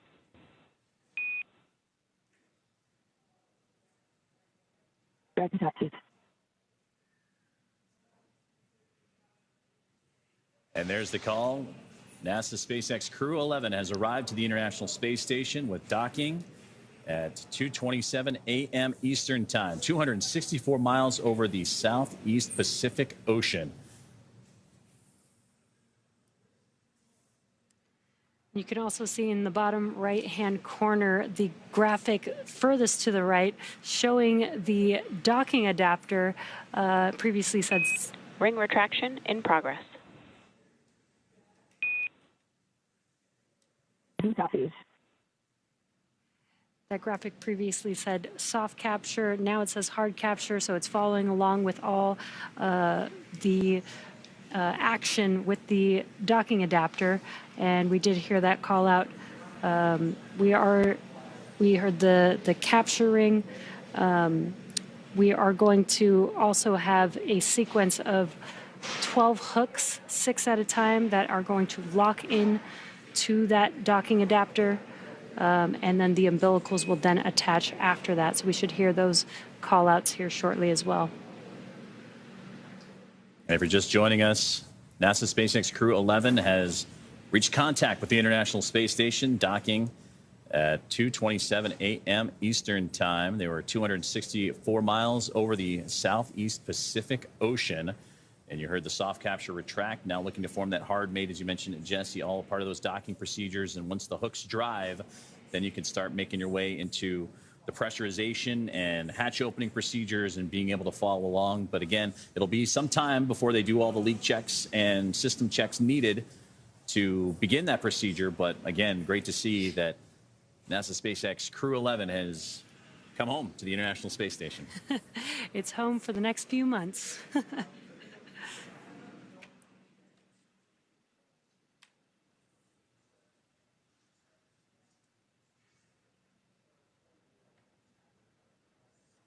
Crew 11 is made initial contact now and is situating itself in with those hooks driving to form the hard mate on the space-facing port of the International Space Station's Harmony module, and that soft capture system has retracted to bring the spacecraft even closer to form that hard capture. And you mentioned, Jesse, earlier that those 12 hooks, the 2 sets of 6, to firmly hold Dragon in place. That process will take about 15 minutes or so. So again, it just recently docked to the International Space Station about 2 minutes ago. So it'll take some time, and we also want to have that relative motion dampen out a little bit because, again, Dragon coming in very slowly, but still want that relative motion to dampen out. So the docking procedures well underway, and it'll take about 15 minutes or so. And after all of the docking events are successful, flight controllers will configure the Dragon spacecraft for docked operations and connect the power and data to the spacecraft. The Crew 11 crew will be able to get out of their spacesuits and set them up to dry and begin operations to get the hatches open and join the Expedition 73 crew on board the International Space Station. That includes pressurizing the vestibule and a round of leak checks, and we expect, again, to take it about 2 hours or so before the hatches open, and we'll continue to monitor along with that time frame. But again, they have docked at 2:27 a.m. Eastern Time as the space station and the Dragon Endeavour spacecraft orbiting over the Southeast Pacific Ocean. All of this will be followed by a welcoming ceremony before the crew goes into a safety briefing with the team already on board, Crew 10. Dragon SpaceX on the big loop, ring retraction complete. Docking sequence is holding for MCS reconfiguration. Dragon copy is full with you. And great to hear that communications to the ring retraction being completed. And again, the welcome ceremony and the crew will have that safety briefing with the Expedition 73 crew, and they'll get up to speed on all things International Space Station, and that'll more or less begin the handover period, the 3 full days of handover between the Crew 11 team and the Crew 10 crew as they anticipate departing in the next few days after that handover complete can occur, and of course due to weather and splashdown opportunities available for Crew 10. So now that the soft capturing has been retracted, you're going to start hearing those call outs of the hooks driving and starting to create that hard mate to the International Space Station. Yeah, and with the completion of the soft capture ring retraction, the hard capture sequence begins just about a couple minutes later, so we should hear the call out that that hard capture procedure sequence has begun here shortly. So right now that docking procedure well underway, and we anticipate to have, like, from initial capture to completion takes about 15 minutes or so. So we'll continue to monitor as Dragon Endeavour has reached the International Space Station after, again, launching earlier this morning a full day's activity for the crew aboard, including NASA astronaut and commander of Crew 11, Zena Cardman, pilot and NASA astronaut Mike Fink, mission specialist and JAXA astronaut Kimia Yui.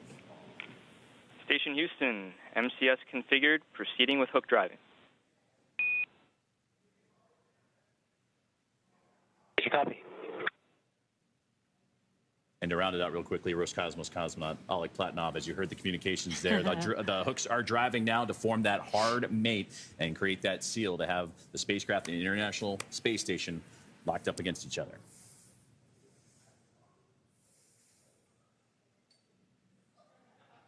So we still have a few more moments to go before the docking can be completed. But it's not just the hooks as well. You need the umbilicals to be connected as well, Jesse. That's where the power, the communications comes from, to shift from using the solar panels on Dragon to provide that power for the spacecraft to then using the power provided by the International Space Station.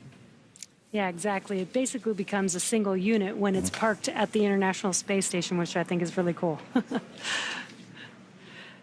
And again, the hard capture sequence has begun. Again, that's going to be 12 hooks driving in 6 at a time. We should hear a call out for the first 6 hooks completing and then the second 6 hooks completing. Once those 12 hooks have completed driving in, that is what completes the hard capture and completes the docking for the Dragon spacecraft to the International Space Station. And we're continuing to monitor along. Those first set of hooks are driving as we speak, and we'll hear those be completed, and then we'll hear that second set get underway. And again, the NASA SpaceX Crew 11 has arrived to the International Space Station, docking just a few moments ago at 2:27 a.m. Eastern Time. If you're wondering what you're looking at on your screen, we are looking at a live view from the International Space Station, looking at Dragon as it's docked to the space station, although it is a bit dark, so we do have that port side light there. That is the Dragon spacecraft on the right hand of your screen.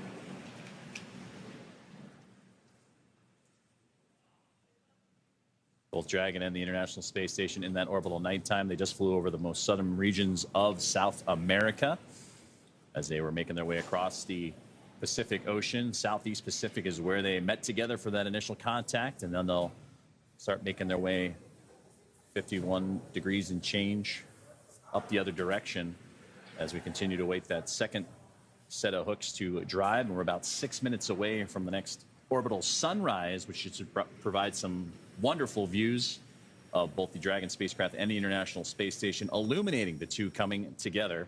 And there you can see that live map of where they are right now as they just passed again over that southern region of South America and off the east coast of the continent, making its way up into the Atlantic Ocean. So the first set of hooks have completed, and now the second set is getting underway and driving as we speak. And if you look in your bottom right-hand corner, that graphic of the docking adapter, you could see the status. You can actually see that it's looks like it's loading, essentially in progress. That hard capture is in progress. Once that hard capture is complete, you'll see that graphic show that it's complete, which is pretty cool. Since we're not getting comms all the way through while everything's happening, this graphic helps provide a live view and status of what's going on. So the first set of 6 have complete. Now we're awaiting the second set of 6 hooks to lock on and pull the Dragon Endeavour spacecraft even closer to the International Space Station, form the hard mate. And from there, the umbilicals, the power, the communications, everything will be transferred and connected over from Dragon running independently to being a part, as Jesse mentioned, as one unit and feeding off the power and communication system of the International Space Station.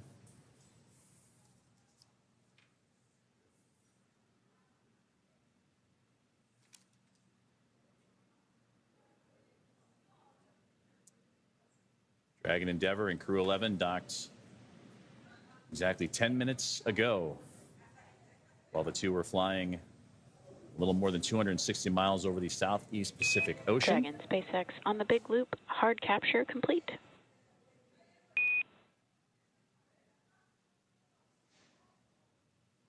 Dragon copies on the big loop, hard capture complete. All right, great news. Hard capture is now complete.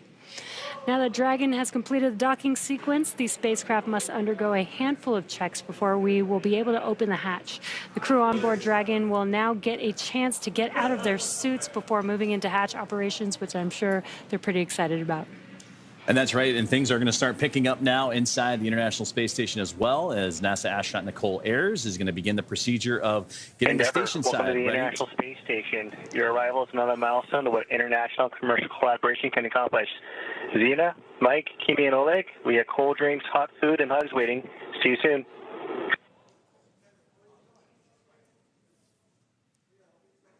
This is Dragon Endeavour on the big loop. Hello, Space Station. Crew 11 is here, and we are super excited to join Expedition 73. We will do our best to also be good stewards of our beautiful ISS during our stay. The ISS has been inhabited and crewed for almost 25 years. We look forward to celebrating with you.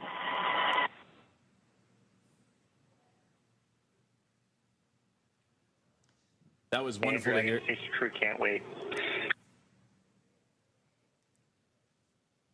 And that was wonderful to hear the communications from the International Space Station to the crew aboard Dragon Endeavour, welcoming them formally to the International Space Station. And you heard Colonel Mike Fink talking, the pilot of Crew 11, Excited to share this moment, become a part of Expedition 73, but also be a part of history as the 25th anniversary of continuous human presence for the International Space Station coming up in November. Well, now the hatch opening and pressurization, the safety checks, everything getting underway, and that's where NASA's Nicole Ayers will kick things off and get the hatch on the station side ready to be opened and start pressurizing that area known as the vestibule, and that's between Dragon and the space station hatches. They've been at vacuum of space. They have to bring that up to a little more than 14 psi, which is about sea level for those here on Earth. And with Dragon docked, that's going to do it for us here in Hawthorne. But our coverage for Crew 11 will not stop. That's right. In a minute, we're going to toss it over back to Sandra in Mission Control Houston to take us through the vestibule depressurization and hatch opening, when we'll see NASA astronauts Zena Cardman and Mike Fink, along with JAXA astronaut Kimya Yui and Roscosmonaut Oleg Platon. Dragon SpaceX on the Big Loop, docking sequence complete. Ground will be enabling hardline power and comm connection shortly. You are go to doff suits per procedure 4.012 and begin post-docking cabin configuration per 4.400 in parallel. Tracking copies all. We are activating 4.012 and 4.400. Great news. They're proceeding with moving forward with getting the crew on the International Space Station. And as I was mentioning, the Crew 11 crew with Roscosmos cosmonaut Oleg Platonov, all four of the crew will be floating into the International Space Station shortly, which is very exciting. But just a little recap of how they got here. They suited up. They took a short ride to Launch Complex 39A, where they ingressed the vehicle, the Dragon vehicle, on top of a Falcon 9 rocket. They lifted off from Kennedy Space Center Launch Complex 39A at 8:43 a.m. Pacific time, or 11:43 a.m. Eastern time on Friday, August 1st. Stage 1 came back, separated from the second stage in Dragon, came back and landed on landing zone 1, and the crew continued on their journey all day today. They've had a long phasing burn, making their way to the International Space Station. They've had 5 major burns on Dragon, and then finally docked with the International Space Station at 11:27 p.m. Pacific time on Friday, August 1st, or 2:27 a.m. Eastern time on August 2nd. It's definitely been a full day for Crew 11, that's for sure, from launch to capture. And now that Crew 11 has arrived, we're looking ahead to the return of Crew 10. We'll be taking you along as they return home after their long-duration stay aboard the International Space Stations. Now, teams are assessing return dates, and they have announced during media breakouts that it will be no earlier than August 6th. But again, we'll continue to follow along, and it will be announced on nasa.gov. So be sure to tune in as NASA and SpaceX bring you that live coverage every step of their journey home. You can also follow us on X at SpaceX and NASA on social media for real-time updates. And again, thank you for watching. Go NASA, go SpaceX, and go Crew 11 and go Crew 10. For those of you watching on X, please head on over to NASA Plus and follow the coverage live for the welcome remarks, the hatch opening, and more. And thank you, all of you, for joining us and being with us here in Hawthorne today. And thank you, Joseph, for being here with us today in Hawthorne, California. Thanks to everybody for tuning in.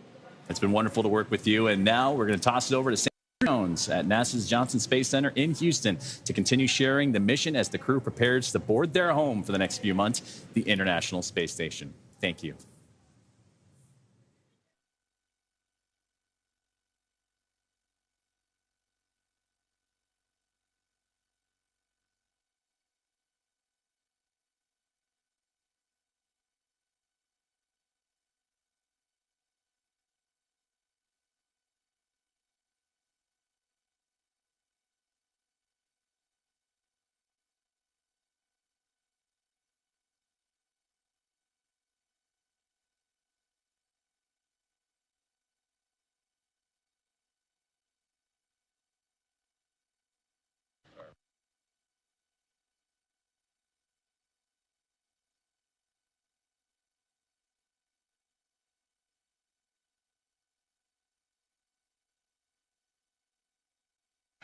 Good morning again from the Johnson Space Center in Houston, Texas. We just wrapped up our joint coverage with SpaceX of Crew 11's arrival to the International Space Station.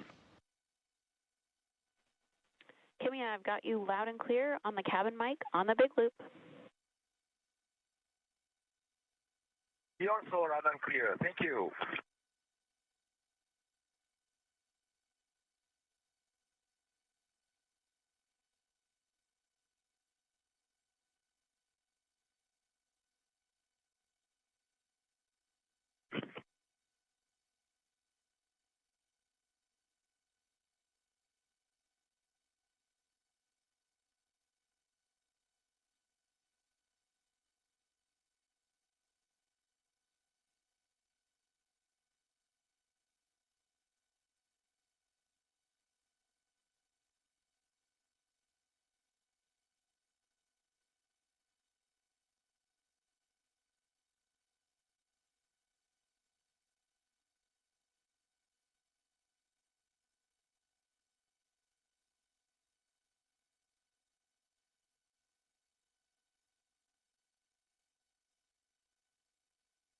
You're looking at a live view of a spacecraft that docked to the International Space Station at 1:27 a.m. Central Time this morning.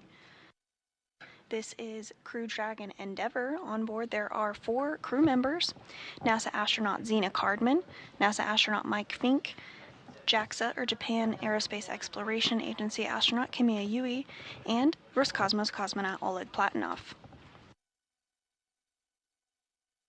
The quartet launched to the International Space Station from the Kennedy Space Center in Florida just yesterday at 10:43 a.m. Central Time.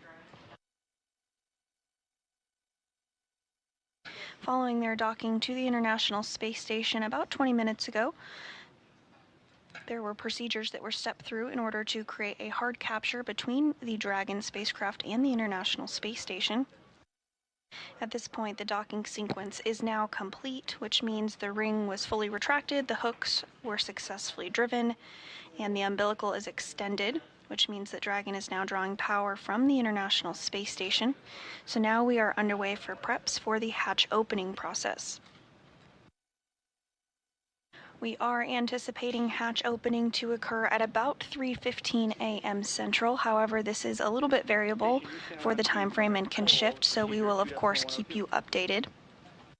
Following the hatch opening, we are targeting a welcome ceremony at 4:15 a.m. Central Time, which will include all 4 of the astronauts aboard Endeavour, as well as the 7 crew members on board the International Space Station. Hey, Nicole, we can give you the early go in step 1.1 of 2.102. Copy, I'll put it in work. Thank you.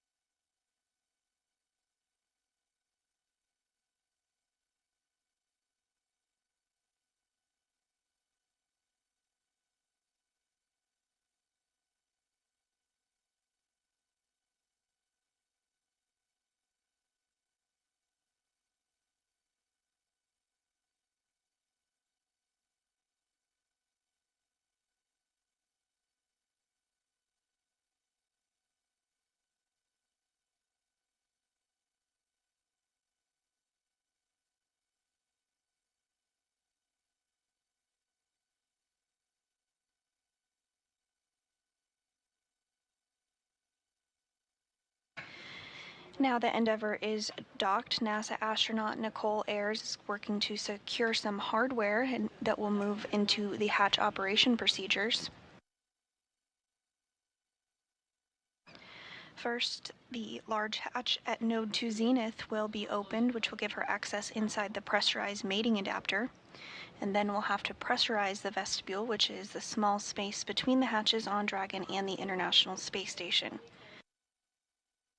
Because this area was exposed to vacuum prior to docking, we need to fill it with air and make sure its pressure is nearly equal with the atmospheric pressure on Dragon and the space station.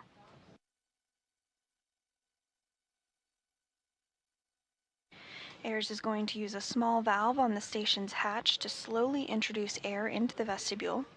And flight controllers here in Houston will monitor the pressure and temperature readings inside to verify everything is leak-free before we get ready to open up the hatches.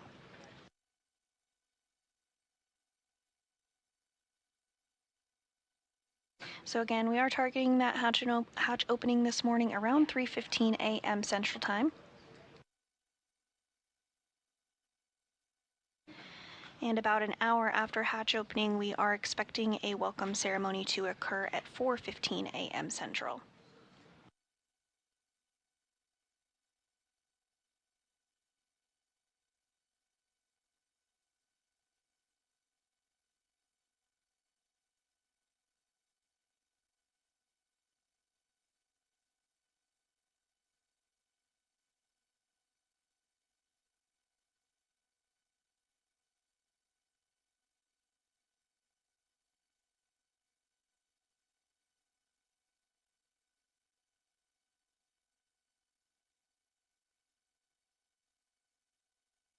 We are continuing to get views of Dragon docked to the Zenith port of the International Space Station's Harmony module. The Zenith port is the space-facing port.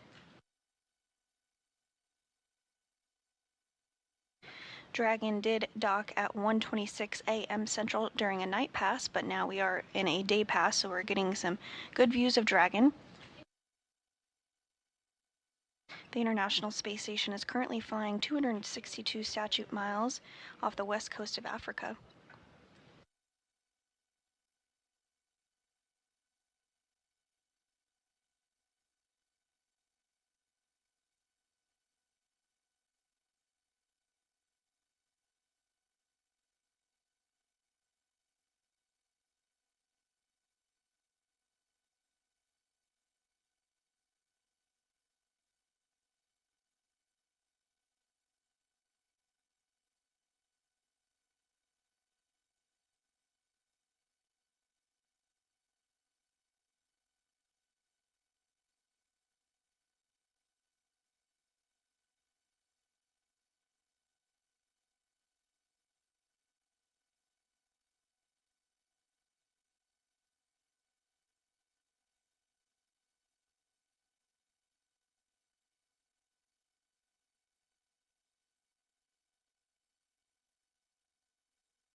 As we continue to monitor along for hatch opening procedures this morning, the main voices that you'll be hearing from inside the International Space Station are NASA astronaut Nicole Ayers, who will be prime for repressurizing that vestibule we discussed, but you also hear the voice of NASA astronaut Johnny Kim, who monitored Dragon's approach from the cupola of the International Space Station.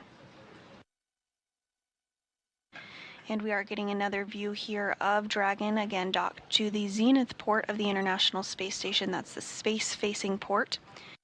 Slightly to the left, you can make out the nose cone of another Dragon spacecraft, the Crew 10 spacecraft that is docked to the forward port of the International Space Station, or the Earth-facing port. Crew 10 will be departing the International Space Station here in the coming days, but before that takes place, the newly arrived Crew 11 crew will work through handover procedures, including a safety briefing and getting oriented to space station life. While we do have 2 returning flyers to the International Space Station, we do have 2 first-time flyers. That includes NASA astronaut Zena Cardman, who is the commander of Dragon Endeavour, as well as Oleg Platonov of Roscosmos, who served as a mission specialist aboard Dragon.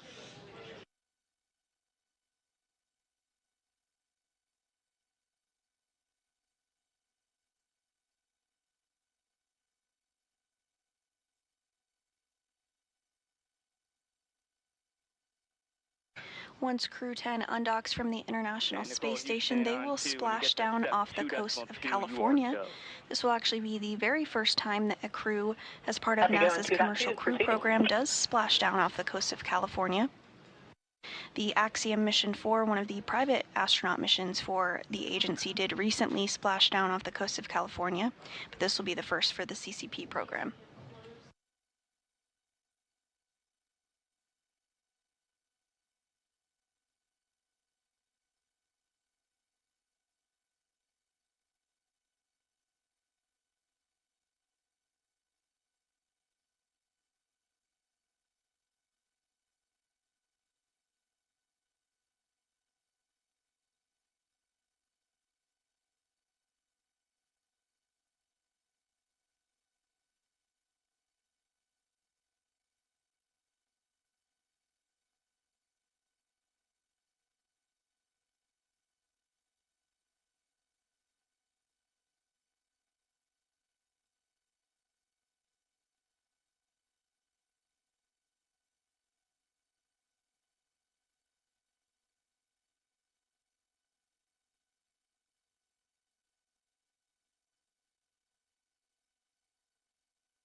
Houston station on to the node 2 cam 1 is on. You guys are welcome aboard.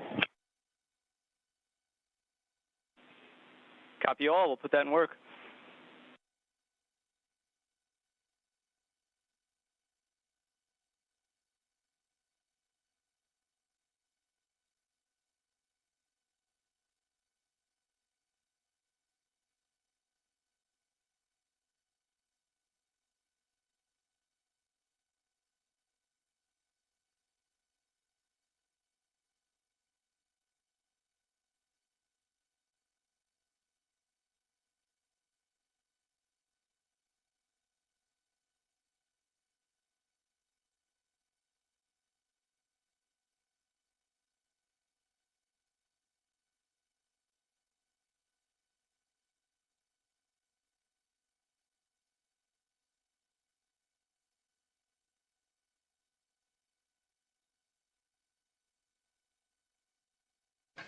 Again, this is a view of the recently arrived Dragon Endeavour, which docked to the International Space Station at 1:26 a.m. Central Time this morning.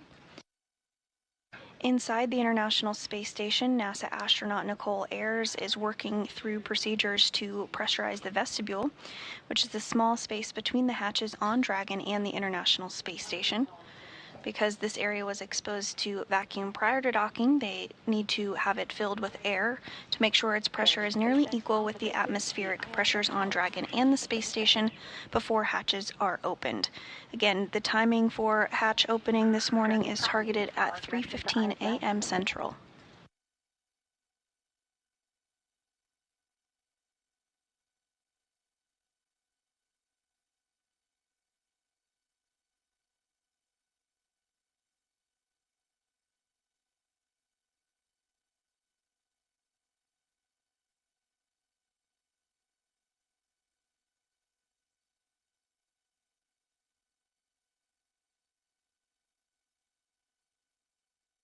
Station on to first step 2.4, GMT time 0657. Copy 657.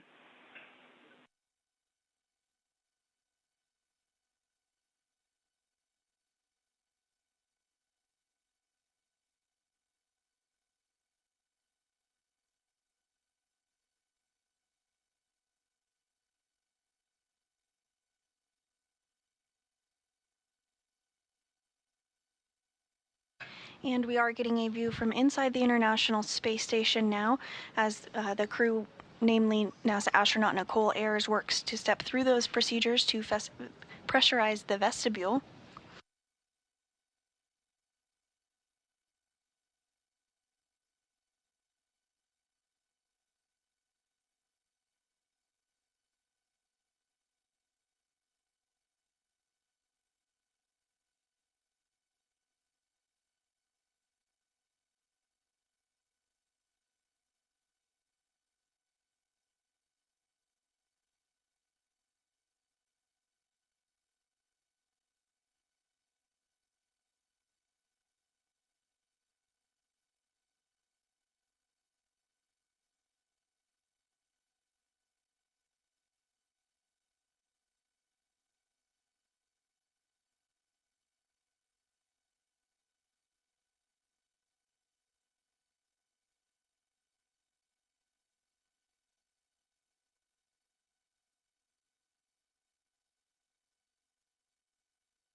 And we are hearing confirmation that Dragon is now receiving power from the International Space Station, so it's no longer relying on battery power or its solar arrays.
Dragon Houston, stand by for hardline audio config.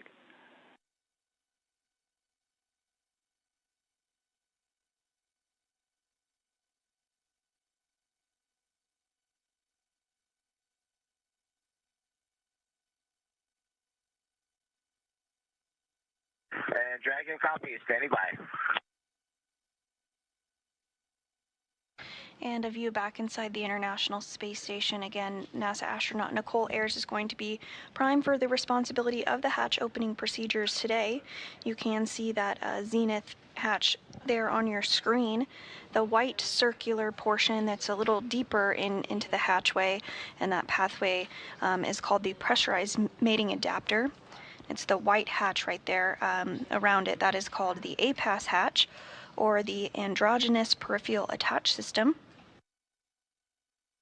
The international docking adapter, which is on the other side of the hatch, just right behind there, has been exposed to vacuum and the harsh conditions of space, including that intense sunlight and sunsets plus 200 degrees Fahrenheit plus or minus in the sun and shade respectively. So because of this introduces some significant thermal constraints and thermal conditions, as you might expect in that vestibule.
And we are hearing that the vestibule has been repressurized by NASA astronaut Nicole Ayers. Again, she's prime for those procedures today.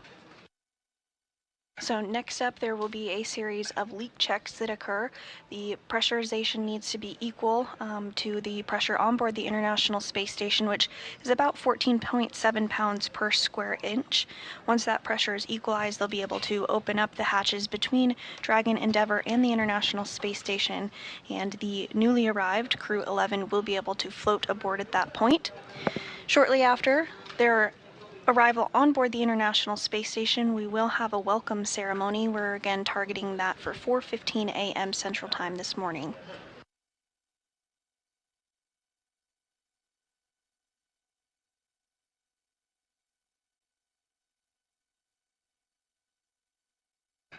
And we are in a brief handover period between our satellites. This is expected, and we will regain communication and views again here shortly, but you're looking at a live view inside Mission Control Houston, inside the International Space Station Flight Control Room, which is being led by Ronak Dave, the flight director there in the center of your screen standing up. He led the team during this morning's docking. That docking occurred at 1:26 a.m. Central Time. And sitting directly to his right is the Capcom, or capsule communicator, who is primed for communicating with the crew on board the International Space Station as they step through the procedures this morning for the docking and hatch opening.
And looking again at the Dragon Endeavour, which docked to the International Space Station at 1:26 a.m. Central Time this morning, following its launch from the Kennedy Space Center in Florida yesterday morning at 10:43 a.m. Central.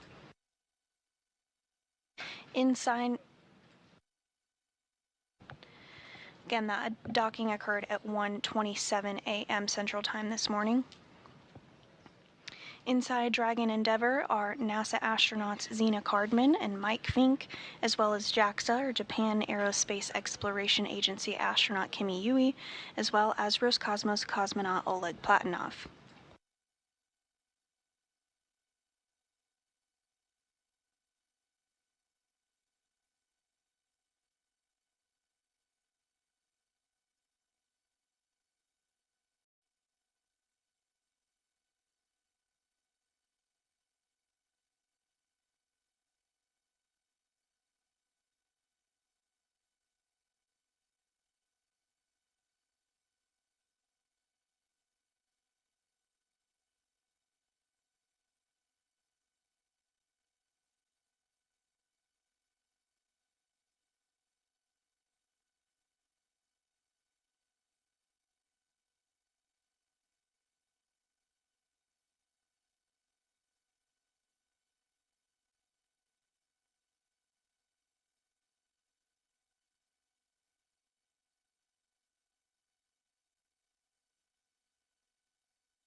This view inside NASA's Mission Control Houston, inside the International Space Station Flight Control Room. We'll get views of Dragon and inside the International Space Station here shortly.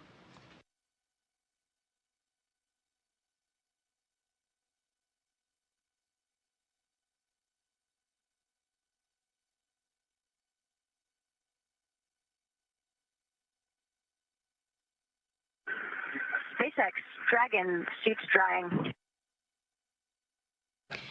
And we are getting views once again of Endeavour docked to the zenith port of the International Space Station.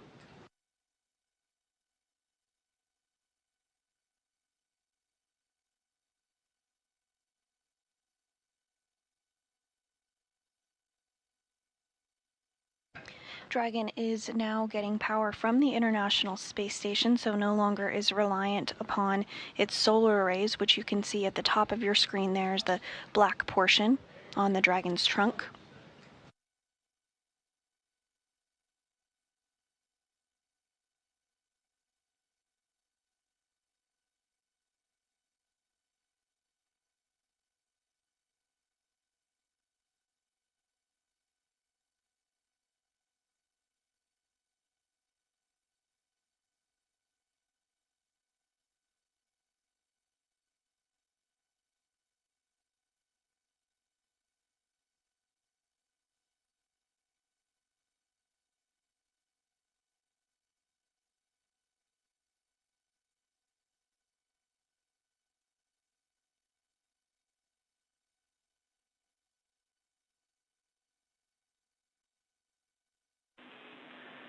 Dragon Houston on the big loop. Comm check. Hardline audio config complete.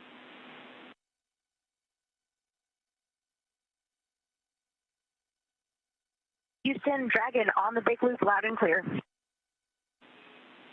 And we have you loud and clear as well.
And as NASA astronaut Zena Cardman continues to work through the procedures ahead of the hatch opening today, she did just communicate with the CAPCOM, or capsule communicator, here in Mission Control Houston as they completed some hardline communication checks.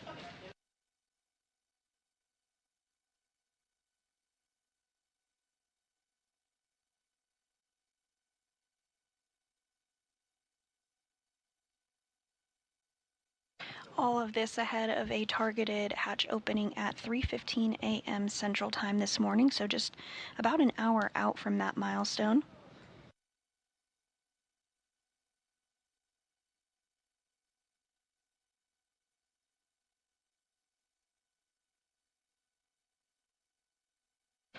Another view here of Endeavour docked to the Zenith port of the International Space Station's Harmony module. Can really see a good view of those black solar arrays there at the top of your screen, which helped provide power for Endeavour on its ride uphill following launch from the Kennedy Space Center at 10:43 a.m. Central Time just yesterday.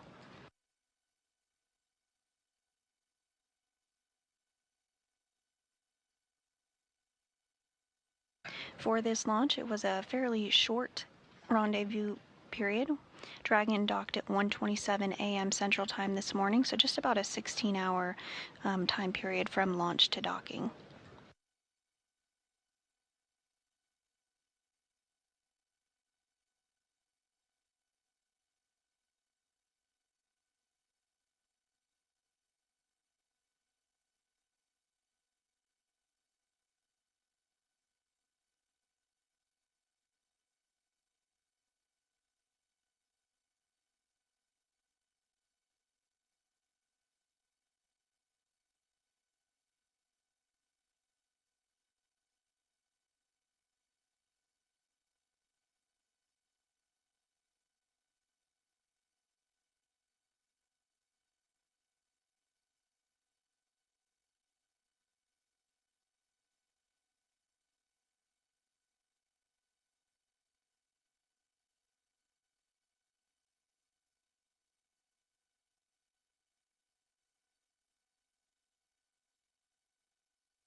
Inside the International Space Station, NASA astronaut Nicole Ayers has already worked to open the large hatch at Node 2 Zenith, which helped give her access inside the pressurized mating adapter.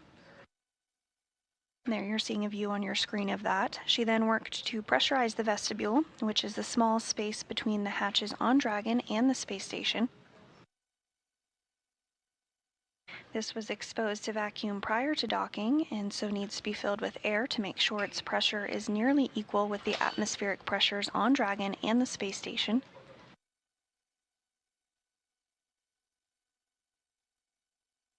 So Ayers used a small valve on the station's hatch to slowly introduce air into the vestibule, and flight controllers here in Houston are now monitoring the pressure and temperature readings and completing a leak check to verify that everything is leak-free before we get ready to open up the hatches.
And this is a view of the crew members currently on board the International Space Station, waiting to welcome the Crew 11, which docked again at 1:27 a.m. Central Time. Starting on the lower left of your screen is NASA astronaut Nicole Ayers, then Roscosmos cosmonaut Kirill Peskov, NASA astronaut Johnny Kim, Roscosmos cosmonaut Sergei Ryzhikov, and Alexei Zubritsky, as well as JAXA, or Japan Aerospace Exploration Agency astronaut Takuya Onishi, and finally NASA astronaut Anne McClain. At around 4:15 a.m. Central Time this morning, we will have a welcome ceremony, which includes not only our recently docked crew members of Crew 11, but also the Expedition 73 crew. So there will be 11 crew members living and working aboard the International Space Station for a few days, while Crew 11 completes a handover period with Crew 10 before they depart and splash down off the coast of California.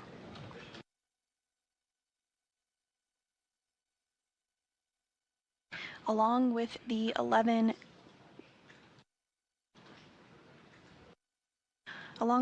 individuals in space we just discussed, there are 3 more that are living and working aboard the Chinese space station. So there currently are 14 people in space as we speak.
While on board Space Station, Crew 11 will perform research and technology demonstrations, as well as conduct maintenance activities aboard the orbiting laboratory. Crew 11 will also contribute to NASA's Artemis campaign by simulating moon landing scenarios that astronauts may encounter near the lunar South Pole. This could help show how the space station will prepare crews for deep space human exploration.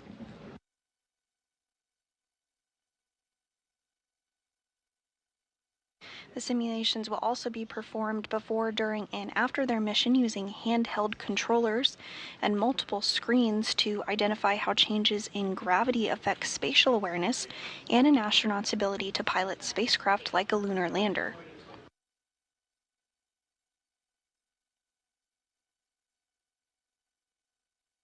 Again, this view of the SpaceX Dragon spacecraft named Endeavour, which previously flew NASA's SpaceX Demo 2, Crew 6, and Crew 8, as well as a private astronaut mission entitled Axiom Mission 1, which was the first private astronaut mission to the International Space Station.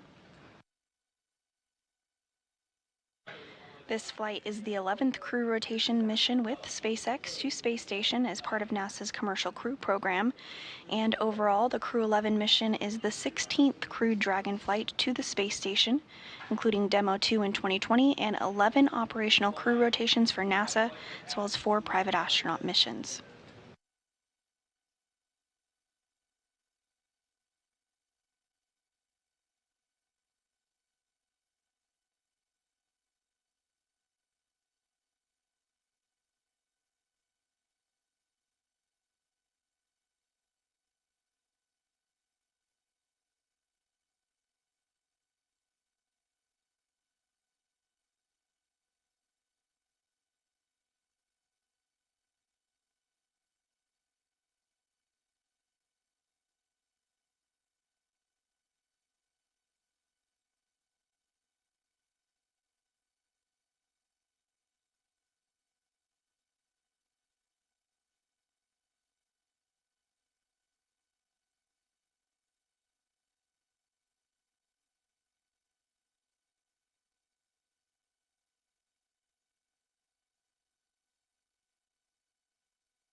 SpaceX Dragon pursuit fan. Dragon, we're with you on the big loop.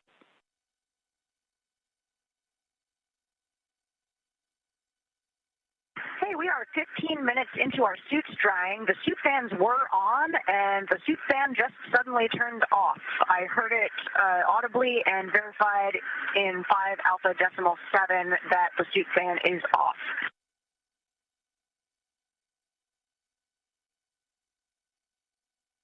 Okay, we copy. You just heard the suit fans turn off. We're going to take a closer look on the ground and get back to you.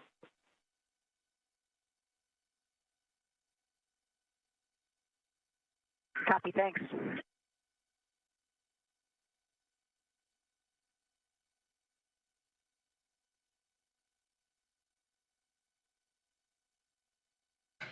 And that was NASA astronaut Nicole Ayers as they work through procedures inside of Endeavour, which includes removing their spacesuits following docking, sounding like the fan that is utilized to help dry those spacesuits did turn off, so the crew on the ground going to take a look at that.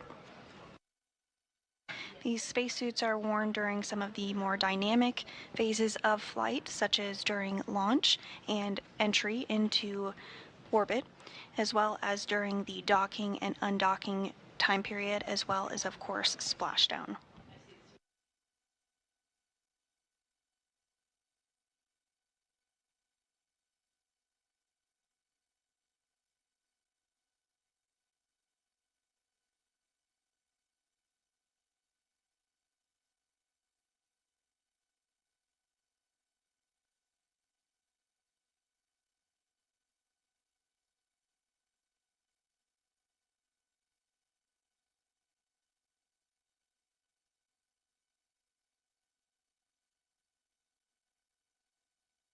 Houston Station on 2. We are ready for 2.102 on your go.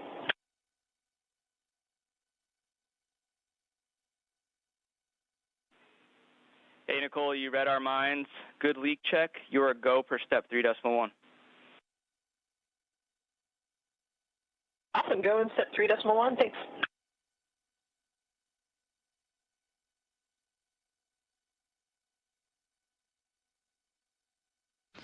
And NASA astronaut Nicole Ayers reporting from the International Space Station that the leak checks are looking good for that vestibule repressurization. Again, that has to be done before the hatch can be opened, and there we are seeing a view of her on our screen as she works to open up that A-pass hatch.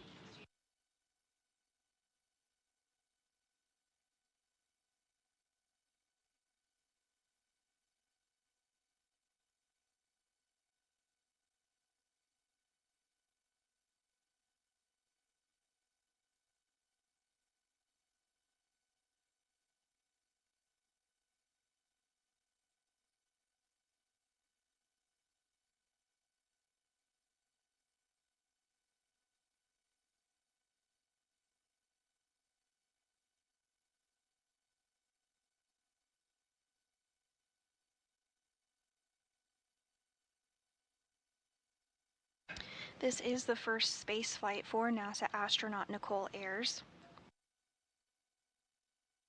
She launched on Crew 10 on March 14th.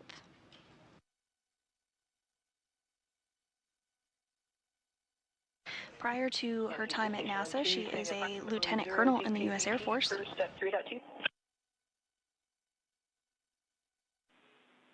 And we concur. 0 DPDT.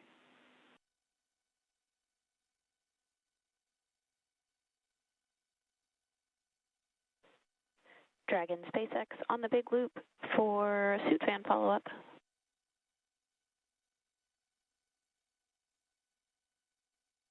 Ready to copy. We took a closer look on the ground, and we do see that the suit fans are still running and have nominal telemetry. We did see that the waist fan turned off around the time of your call. Could that have been what you heard?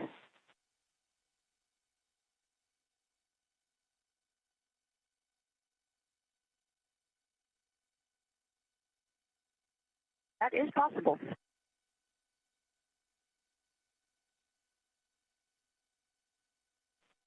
So we're tracking about 19 minutes into the suit drying period now.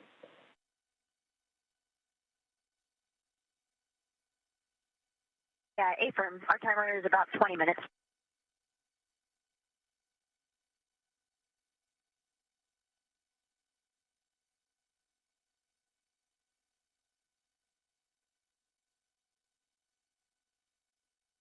And this view of NASA astronaut Nicole Ayers as she works to open up the A-pass hatch following the vestibule repressurization and leak checks, everything looking good. On the big group, inventory report.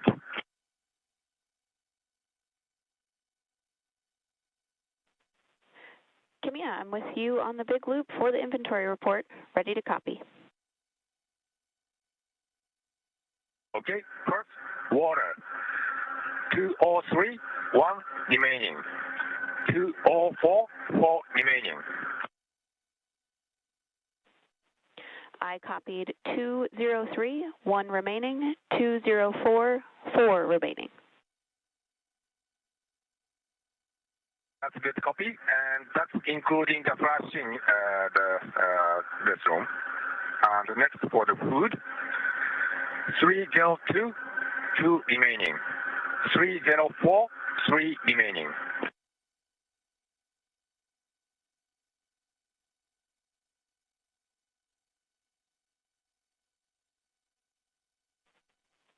I copied 302, 2 remaining, 304, 3 remaining.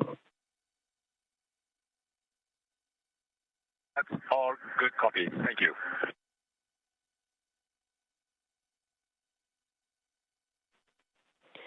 And Kimia, can you report number of waste system uses? We're going to report this for the private medical conferences. Sorry. Copy that. No change from PMC. That is true.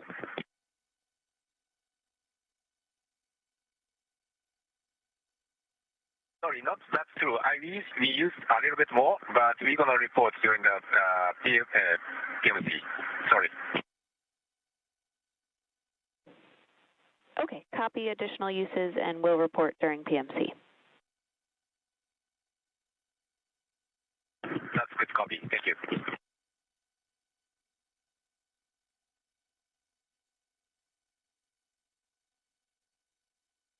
And those words from JAXA astronaut Kimi Yu reporting some of the supplies the crew used on the flight uphill. Continuing to get a view inside of the International Space Station, though, as NASA astronaut Nicole Ayers has put on some gloves and has acquired a camera. She's going to inspect the hatch for any FOD or foreign object debris to make sure everything is nice and clean before they do go ahead and open up the hatches.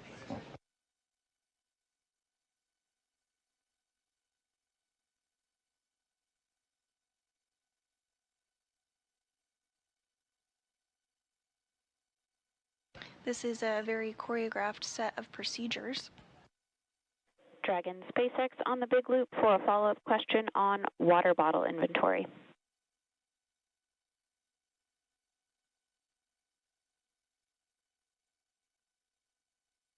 Go ahead. Could you confirm inventory in bags 201 and 202?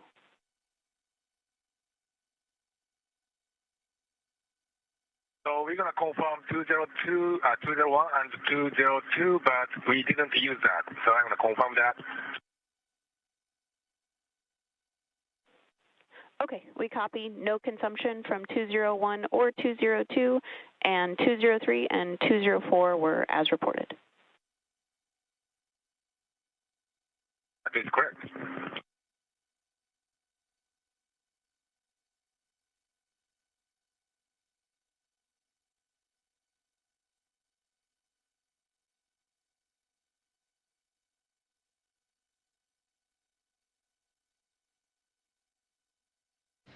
And on your screen now appearing is JAXA astronaut Takuya Onishi, who is helping Ayers with a light that he passed along as she works to photograph and inspect that area.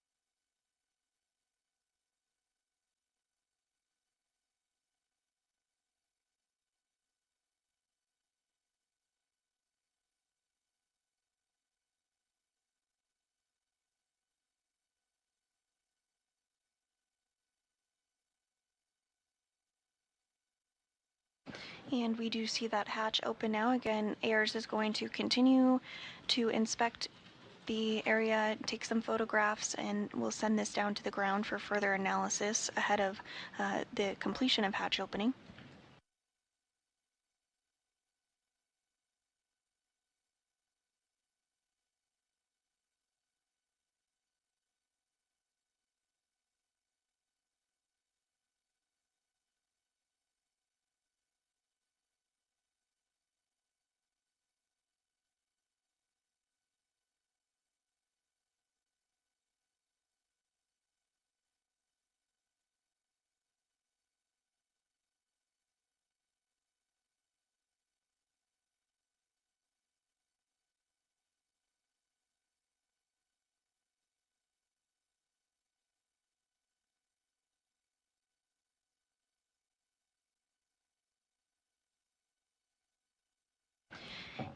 And if you're just joining us this morning, you are looking at a live view inside the International Space Station as Nicole Ayers of NASA works to step through hatch opening procedures following the docking of Crew 11 at 1:20. Station on 2, the AFAS hatch is open, and there was no condensation.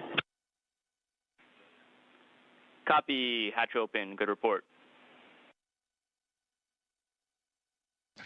Following Crew 11's docking at 1:27 a.m. Central Time this morning. You did just hear her report out that following the APAS hatch opening, there was no reported condensation, so they'll continue to step through the rest of the carefully choreographed procedures ahead of hatch opening this morning. We are targeting 3:15 a.m. Central for that hatch opening, but that time frame can be a little bit flexible. Crew 11 launched from the Kennedy Space Center in Florida yesterday at 10:43 a.m. Central.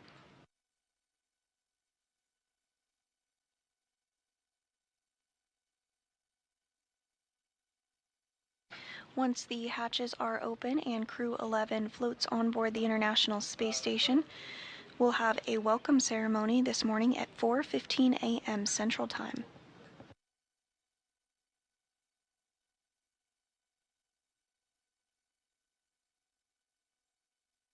During this welcome ceremony, the 4 astronauts on board Crew 11, as well as the 7 astronauts currently on board Space Station, will have the opportunity to give some remarks. And following the welcome ceremony, the crew will jump right into a safety briefing as they work through handover procedures with Crew 10, which will soon be departing the International Space Station, where they will splash down off the coast of California. This will be the very first crewed spacecraft for NASA's Commercial Crew Program that splashes down off the coast of California. And now coming into view in the hatch area as well is NASA astronaut Johnny Kim. He monitored Crew 11's arrival to the International Space Station and their docking this morning from the space station's cupola.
Air is now working to stow some of the tools that were utilized in that APAS hatch opening.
Once this portion of the procedures is complete, the crew inside of the Dragon will then work to open up the hatch on their side.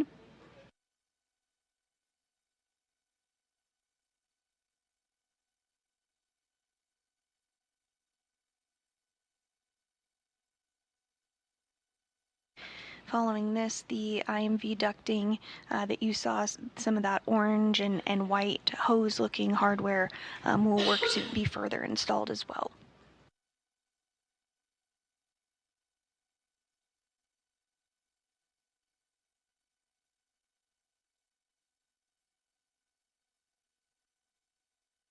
Houston, station and SpaceX. Station on 2. Station is ready for Dragon hatch equalization.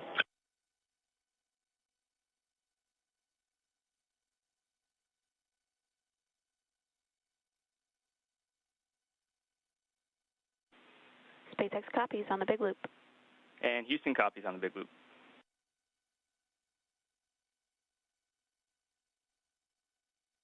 Houston and SpaceX, Dragon copies. Dragon is ready for hatch equalization as well.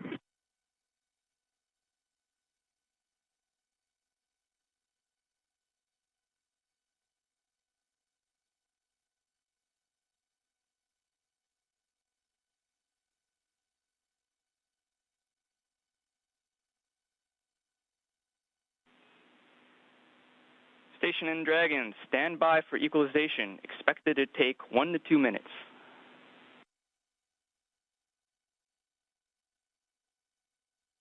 And this view on your screen, there in the center of your screen, is NASA astronaut Johnny Kim assisting in the hatch opening procedures. Straight in front of him is that hatch that the crew has been working in that we've had a more close-up view of.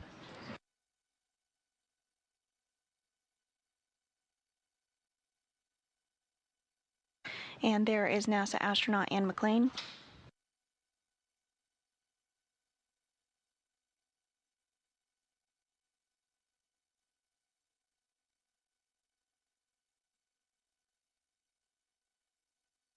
And back in closer of the hatch there, you can see Nicole Ayers as well as Johnny Kim continuing to step through those procedures.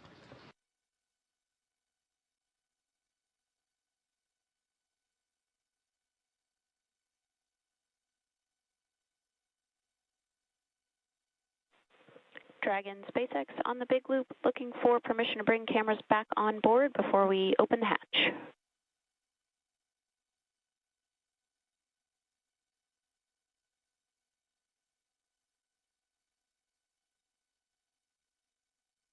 SpaceX Dragon, we are good to go and just removed the video director override via 4.012. We see it. Thank you.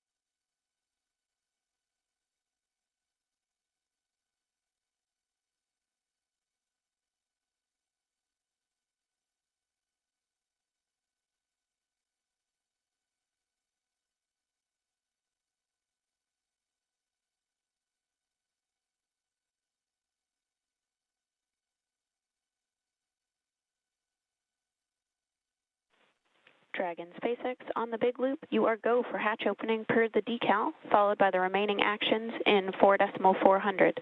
After 4.400 is complete, transition to NASA procedure 2.102, part Charlie.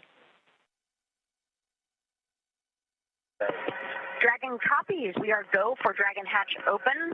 We'll be starting that shortly, and after that, we'll complete 4.400 and transition to ISS procedure 2.102, section Charlie.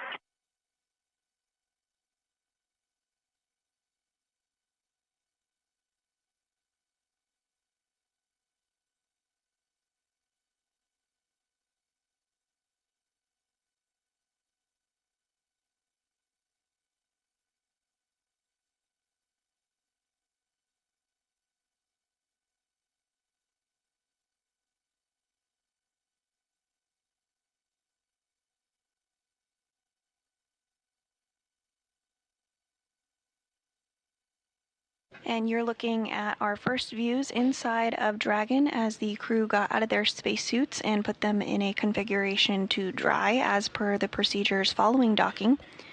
They're now working to open up the hatch on the Dragon Endeavour before they float on board the International Space Station. Again, 2 of them for the very first time. That will be NASA astronaut Zena Cardman and Roscosmos cosmonaut Oleg Platonov. This will be NASA astronaut Mike Fink's 4th time on board space station and the 2nd for Kimi Yui.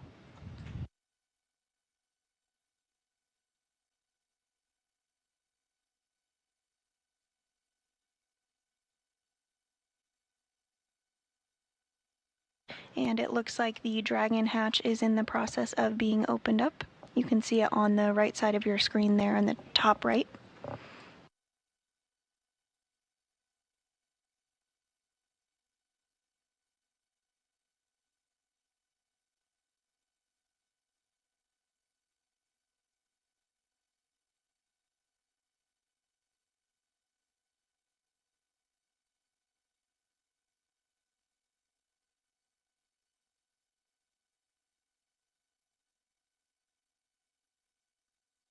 Houston, SpaceX Dragon hatch is open. Houston copies, hatch open.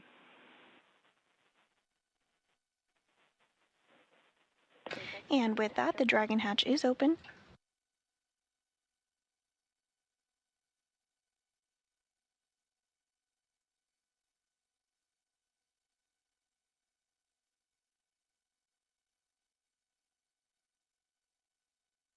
That hatch opening occurring at 2:46 a.m. Central Time, following a docking at 1:27 a.m. Central Time this morning.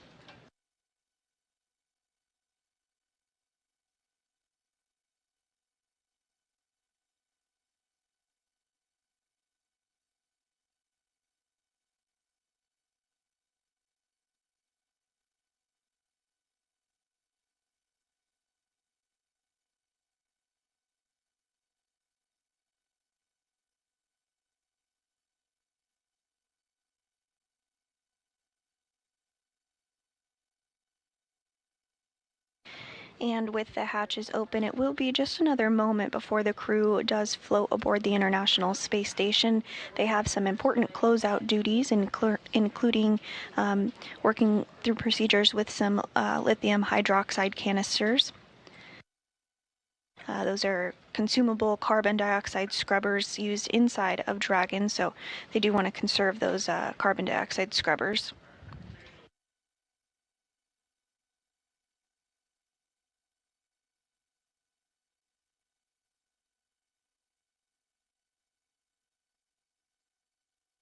And back inside the International Space Station, on their hatch side, you see Johnny Kim there waiting to take some photographs of the crew as they float aboard. A little further in the hatch, I believe that is NASA astronaut Nicole Ayers, who's stepping through those procedures for hatch open. Step 6.1 of 2.102, IMV duct installation is complete. We are go for IMV fan activation.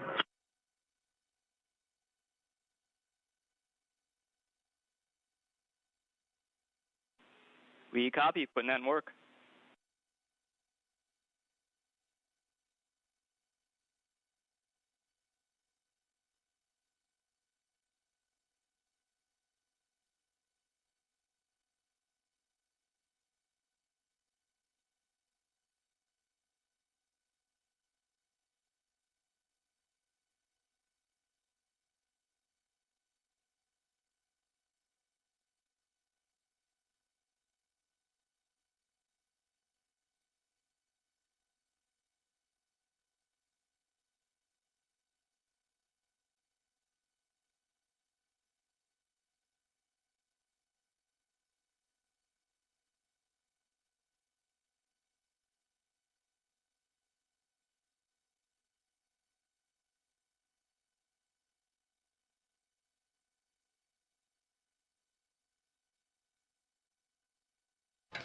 And back inside Dragon, the crew is stepping through those final preparations ahead of floating on board Space Station.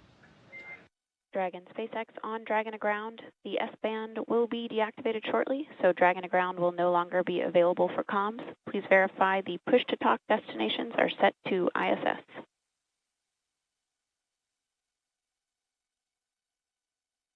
Dragon copies, Wilco.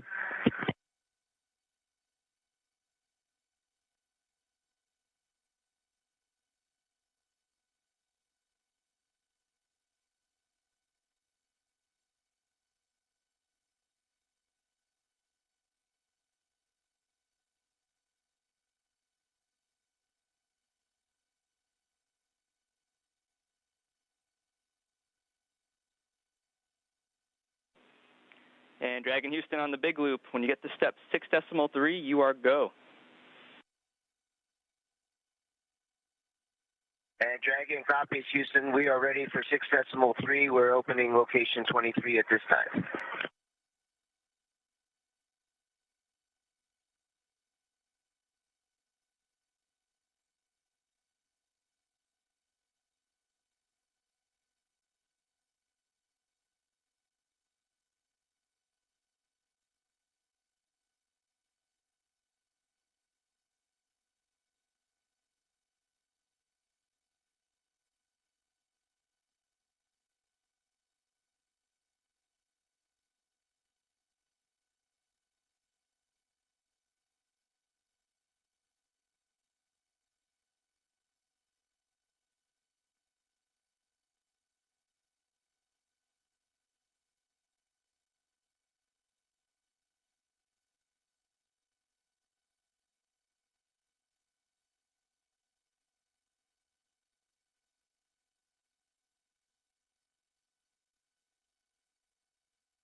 SpaceX Dragon on the big loop, 2.102, step 6.5. LIO cartridge 1 is sealed and installed.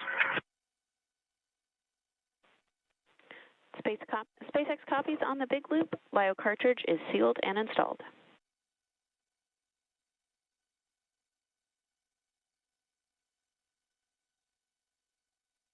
And those comms about that LIO cartridge that we did discuss earlier, which helps scrub the carbon dioxide from the Dragon capsule.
Houston and SpaceX. Dragon arrival configuration complete.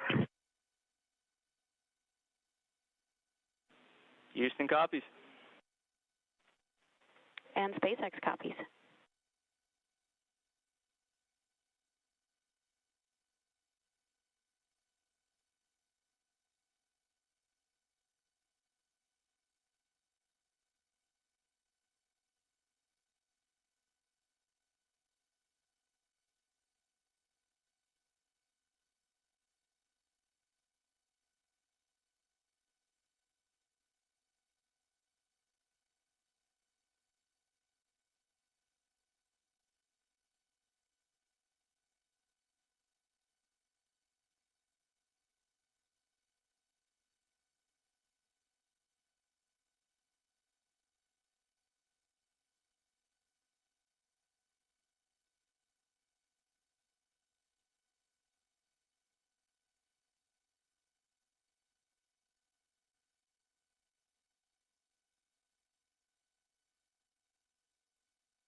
And as the crew continues to step through those procedures ahead of floating on board, it shouldn't be too much longer now, but as we mentioned, this is a carefully choreographed procedure, so we want to make sure everything is as expected and in a good configuration before they come on board Space Station.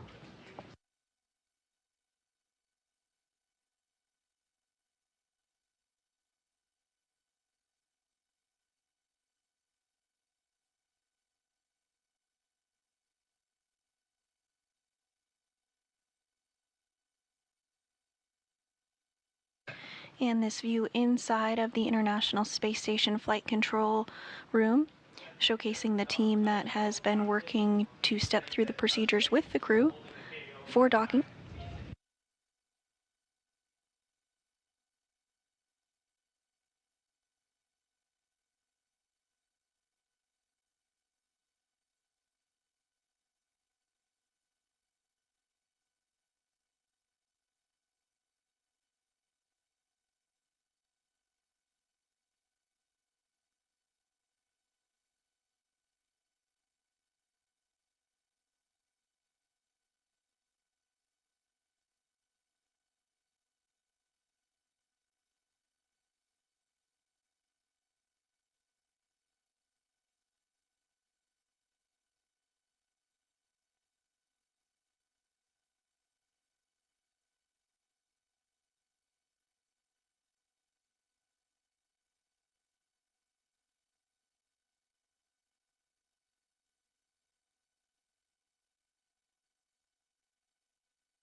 And if you're just joining us, we are awaiting Crew 11 to come on board the International Space Station following their docking at 1:27 a.m. Central this morning. The hatches were opened at 2:46 a.m. and it looks like we are having our first crew member float aboard right now. That is NASA astronaut Mike Fink for his 4th visit to the International Space Station.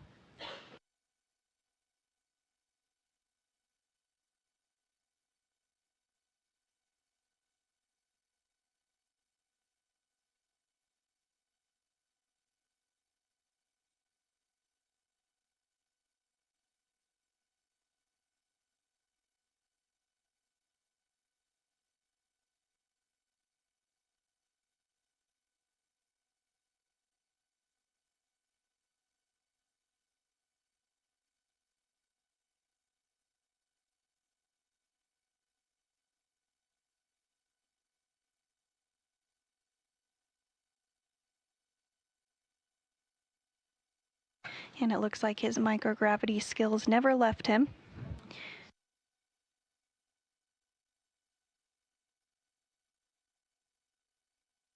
Joining in the hatch is NASA astronaut Nicole Ayers, who has helped step through all of the hatch opening procedures.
Once the crew does float on board the International Space Station, we are targeting a welcome ceremony this morning at 4:15 a.m. Central.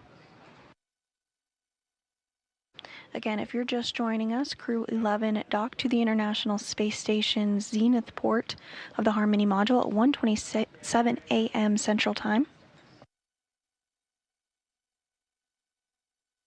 Now coming through the hatch is Roscosmos cosmonaut Oleg Platonov. This is his very first visit to the International Space Station. Some big hugs there with NASA astronaut Nicole Ayers and Johnny Kim.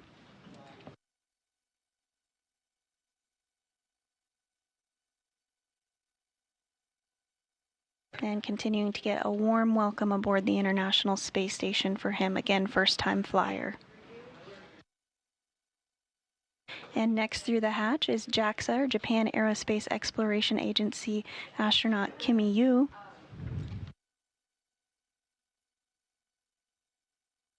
And now we have NASA astronaut Mike Fink for his 4th time to the International Space Station.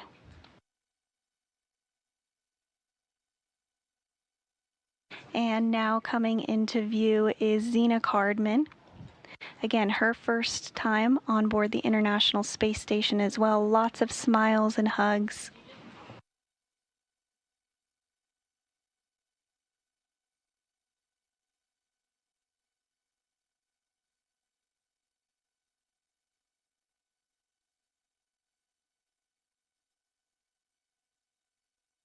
11 humans on board the International Space Station now.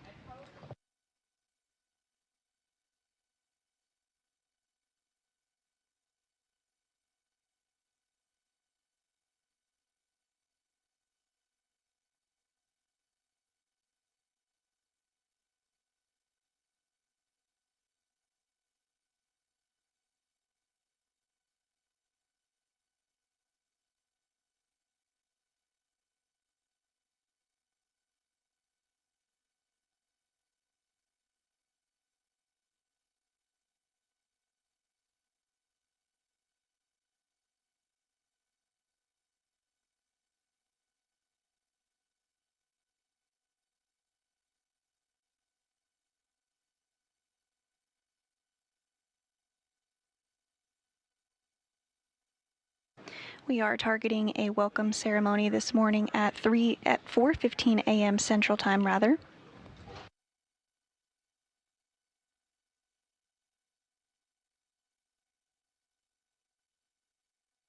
If you're just joining us, Crew 11 has just floated through the hatch of their Dragon spacecraft onto the International Space Station following their docking at 1:27 a.m. Central Time this morning. They did launch yesterday at 10:43 a.m. Central from the Kennedy Space Center in Florida.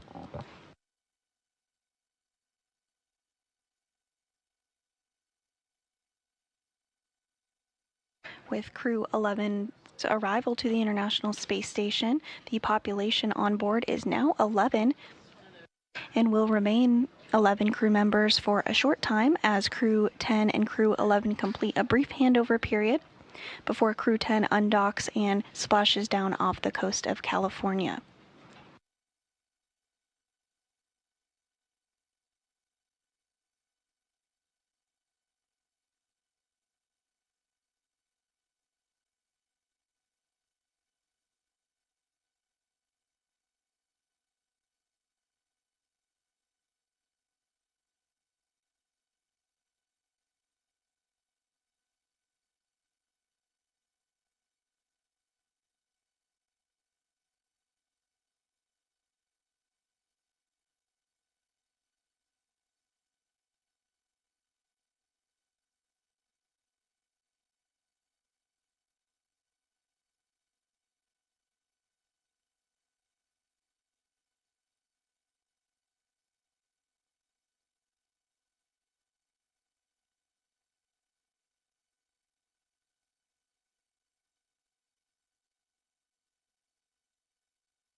Station Houston on 2 for talk and forward plan.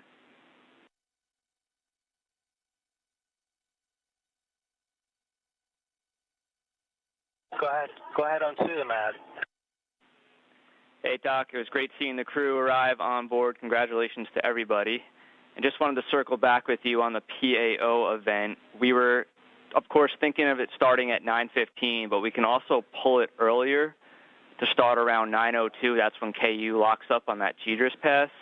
And then we could do the PAO prep event scene, might check all that on the previous pass or whenever, just before that, if the crew wants to get that done early. So totally up to the crew.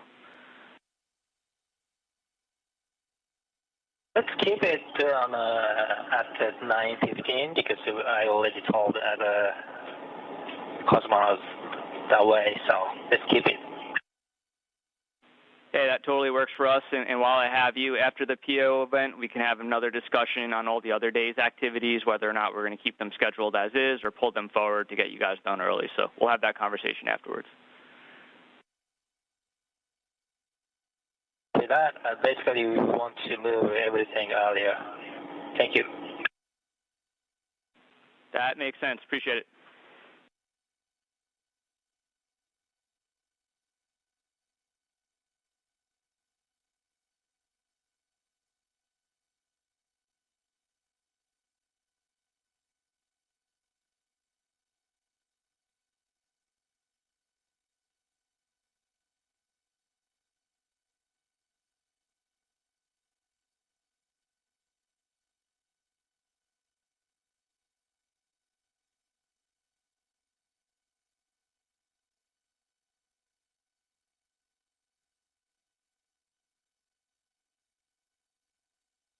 And again, Crew 11 is now on board the International Space Station. We are targeting a welcome event with not only the recently arrived Crew 11 crew, but the 7 members of Expedition 73 as well.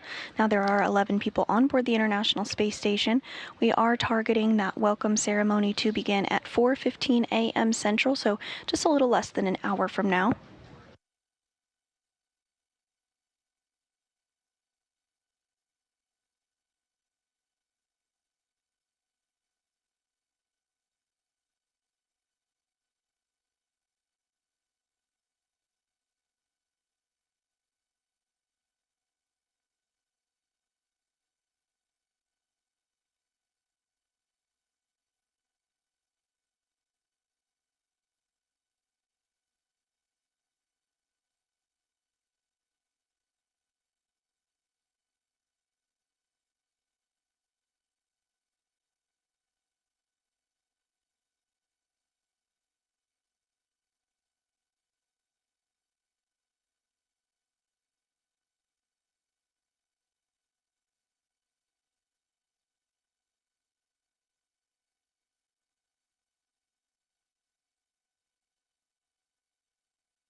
And if you're just joining us this morning, you're looking at a live view of the SpaceX Dragon Endeavour, which docked to the International Space Station at 1:27 a.m. Central Time this morning, following launch the day prior from the Kennedy Space Center in Florida at 10:43 a.m. Central.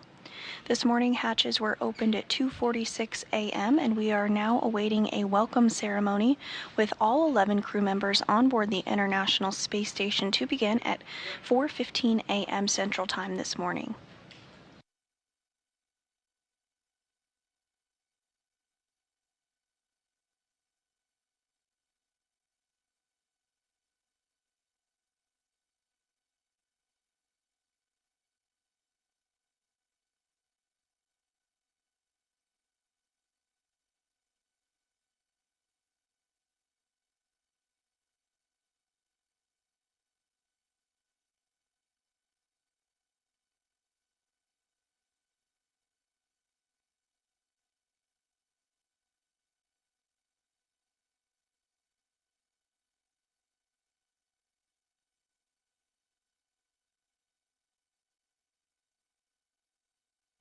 And this view here on your screen, you do see Endeavour docked to the zenith port of the International Space Station. That's the space-facing port.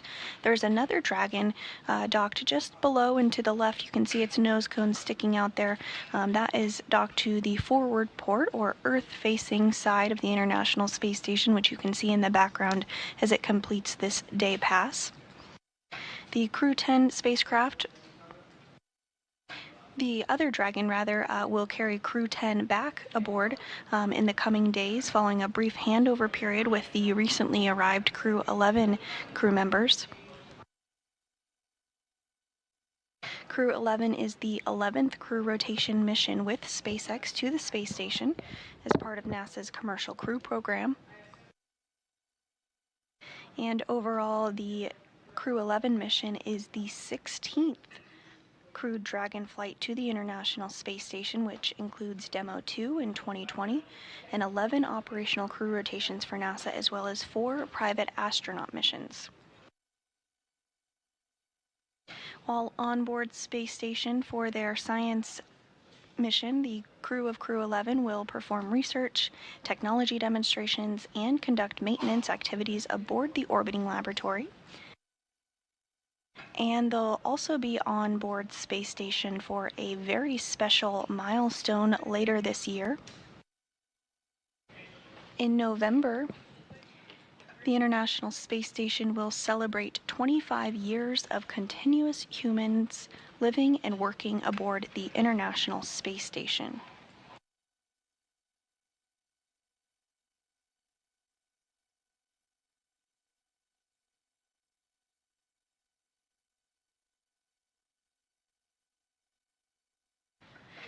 During the last 25 years, over 280 individuals representing 26 countries and 5 international partners have visited the space station.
Again, we are awaiting a welcome ceremony this morning to begin at 4:15 a.m. Central Time, just about 45 minutes from now, following the arrival of Crew 11 to the International Space Station at 1:27 a.m. Central.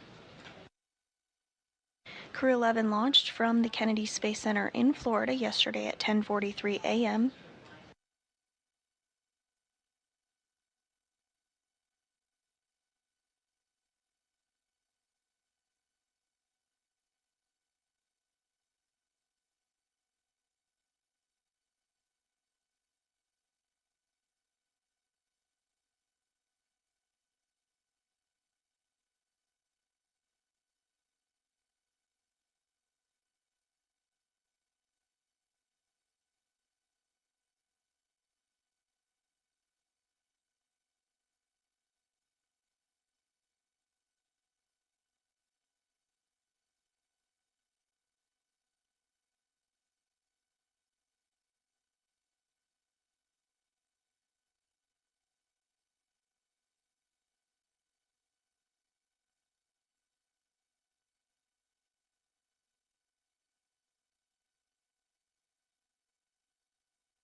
Good morning from Mission Control Houston. You're looking at a live view of the spacecraft Dragon Endeavour docked to the zenith port of the International Space Station's Harmony module. Docking occurred this morning at 1:27 a.m. Central Time, and the hatches were opened a short time later at 2:46 a.m. Central Time. At this point, we are awaiting our welcome ceremony to begin at 4:15 a.m. Central, less than 40 minutes from now. Crew 11 carried NASA astronauts Zena Cardman and Mike Fink, as well as JAXA, Japan Aerospace Exploration Agency astronaut Kimi Yu, as well as Roscosmos cosmonaut Oleg Platonov to the International Space Station, following their liftoff from the Kennedy Space Center in Florida at 10:43 a.m. Central on August 1st.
And here on your screen is NASA astronaut Johnny Kim as he begins to get things set up and routed for today's welcome ceremony, targeted to begin at 4:15 a.m. Central.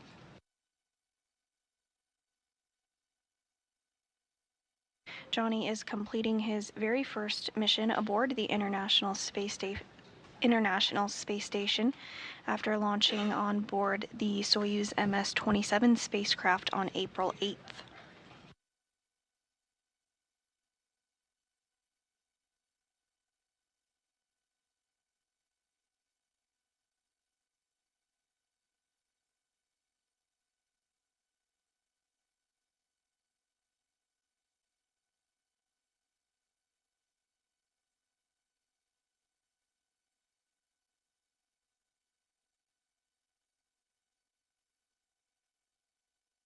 Also on your screen is the current commander of the International Space Station, Takuya Onishi of the Japan Aerospace Exploration Agency. There are currently 2 JAXA astronauts on board Space Station following Kimi Yui's arrival at 1:27 a.m. Central Time. Yui arrived on board Crew 11 with NASA astronauts Zena Cardman and Mike Fink, as well as Roscosmos cosmonaut Oleg Platonov, following their launch from the Kennedy Space Center in Florida yesterday, August 1st at 10:43 a.m. Central.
Station Houston on 2 for Johnny. We see you setting up the camera. We'll be ready for scene and voice whenever you are, right before the 9:15 PAO event. Hey, copy. I'll catch you on the other side of this handover. Sounds like a plan.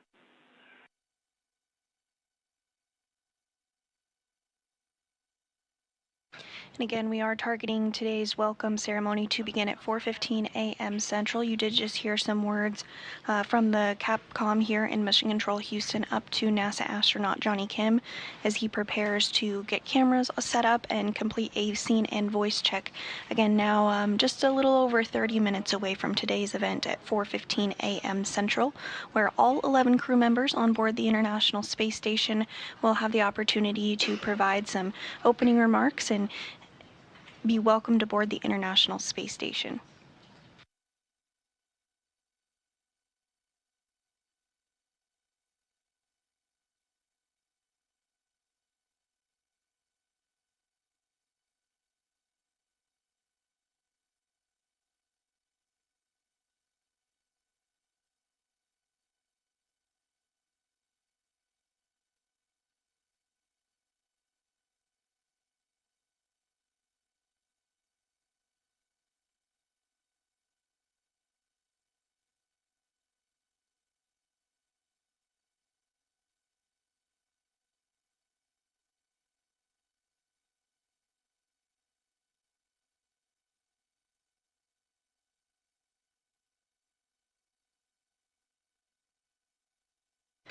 And we are in a brief handover period between our satellites, but you're getting a live view inside of Mission Control Houston at some of the team that did work the shift this morning for docking. Again, that docking did occur at 1:27 a.m. Central Time, with hatches opening a short time later at 2:46 a.m. Central. Crew 11 launched from the Kennedy Space Center in Florida on August 1st at 10:43 a.m. Central. And we are now awaiting a welcome ceremony to begin at 4:15 a.m. this morning.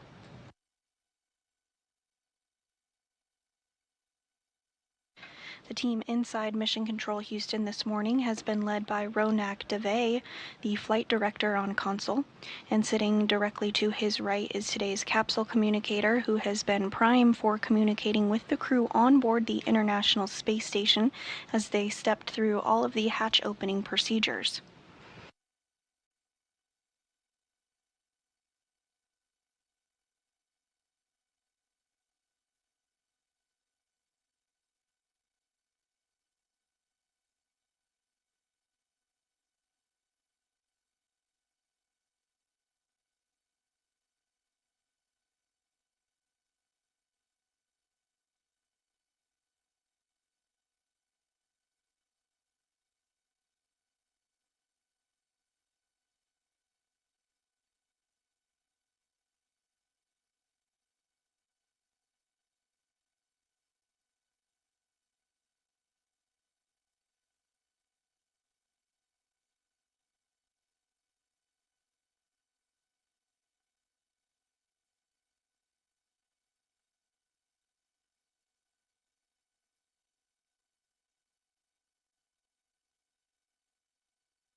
And NASA astronaut Johnny Kim on the right, continuing to work through some procedures ahead of today's welcoming ceremony. Joining him is the current commander of the International Space Station, Takuya Onishi, from the Japan Aerospace Exploration Agency.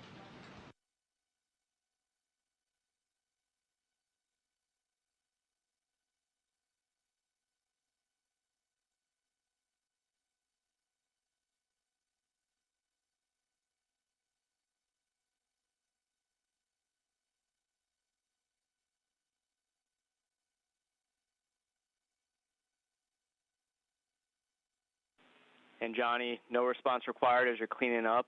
We like the view, but we would just like it a little bit down towards the deck and then panned a little bit left towards the gem relative to the camera.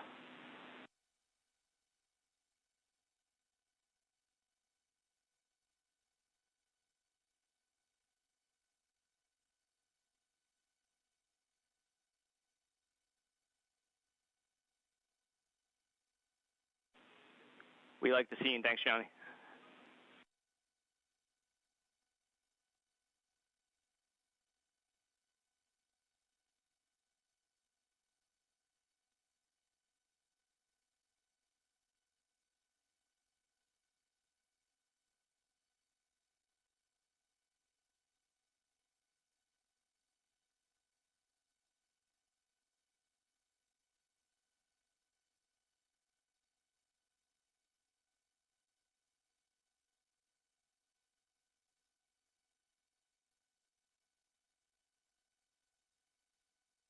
Station on 2, ready for the scene and voice check on node 2 cam 1.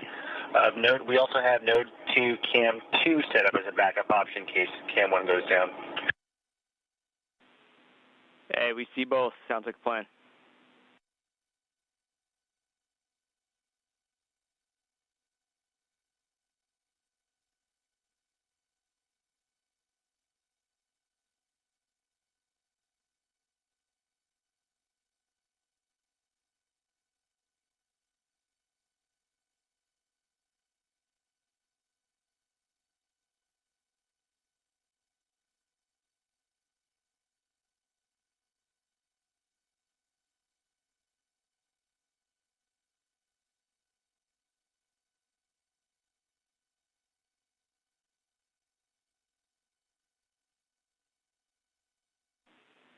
And stand by 1, Johnny.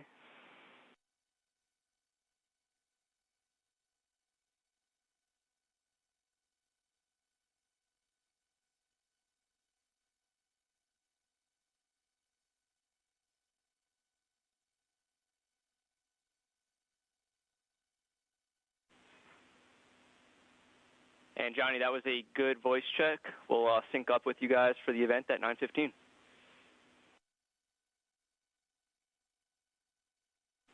And actually, Johnny, if you're offering up, we'll take the backup voice check as well on the other camera. Sorry to make you float away.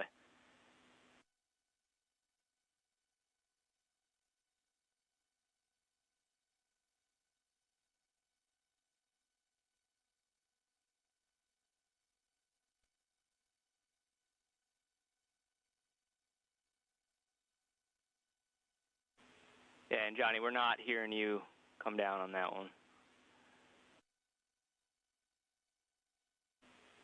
And Johnny, we don't need to troubleshoot. We like the primary, so no worries there. Copy, thumbs up.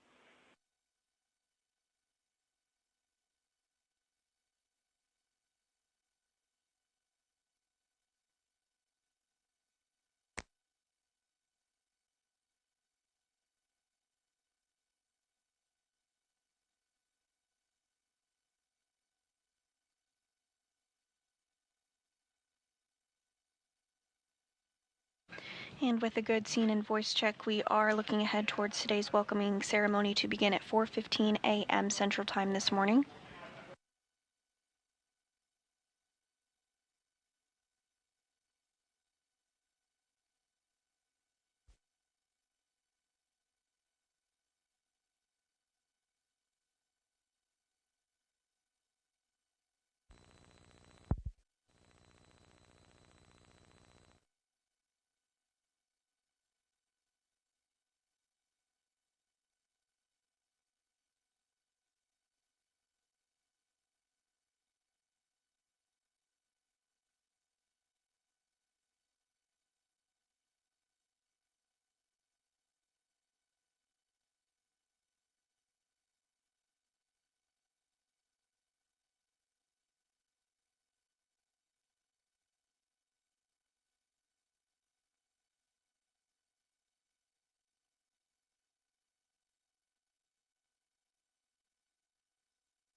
Station Houston on 2 for cupola shutters.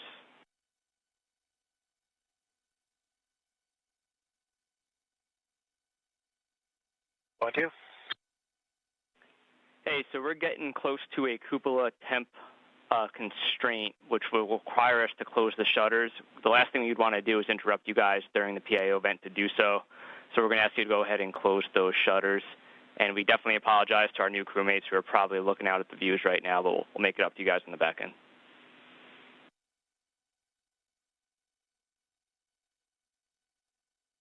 Copy, and they are currently closed. Copy all. Thank you.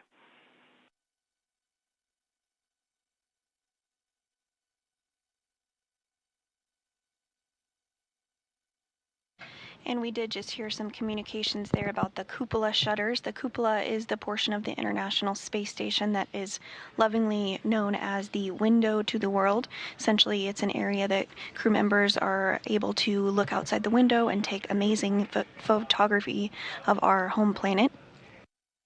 They do have a set of protective shutters outside of the windows of the cupola that can be open and closed for protective reasons, and so that call up to the crew to go ahead and preemptively close those cupola shutters was what that communications was about.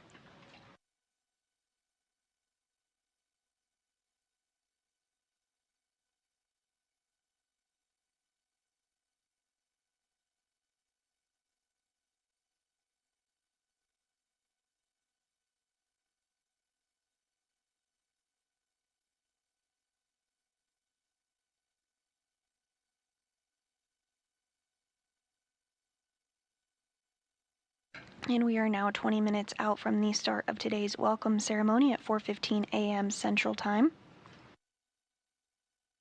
If you are just joining us, you are looking at a live view inside the International Space Station ahead of that welcoming ceremony.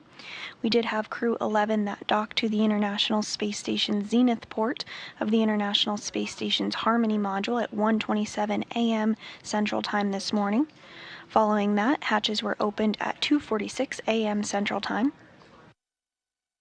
All of this following their launch from the Kennedy Space Center in Florida the day prior at 10:43 a.m. Central. So soon we will have that welcome ceremony where all 11 crew members on board the International Space Station will get to participate in this event, officially welcoming Crew 11 of NASA astronauts Zena Cardman and Mike Fink, as well as JAXA, or Japan Aerospace Exploration Agency, Kimi Yui, as well as Roscosmos cosmonaut Oleg Platonov on board the International Space Station. For some statistics for you, this is Cardman's very first space flight, as well as Platonov's. It's the 4th space flight for NASA astronaut Mike Fink, and the 2nd for Kimi Yui.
And we are now 15 minutes out from today's welcome ceremony, beginning at 3:15 a.m. Central Time.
And as we await today's welcome ceremony starting in a few minutes at 4:15 a.m. Central Time, you're looking at a live view inside the International Space Station Flight Control Room, where the team did work through procedures today for not only the docking, but the vestibule repressurization and then eventually hatch opening.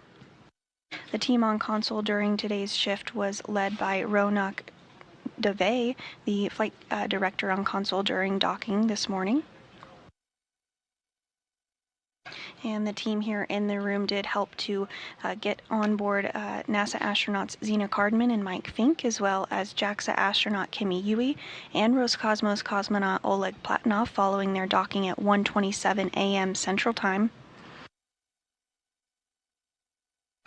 The quartet of Crew 11 did launch from the Kennedy Space Center in Florida yesterday, August 1st at 10:43 a.m. Central.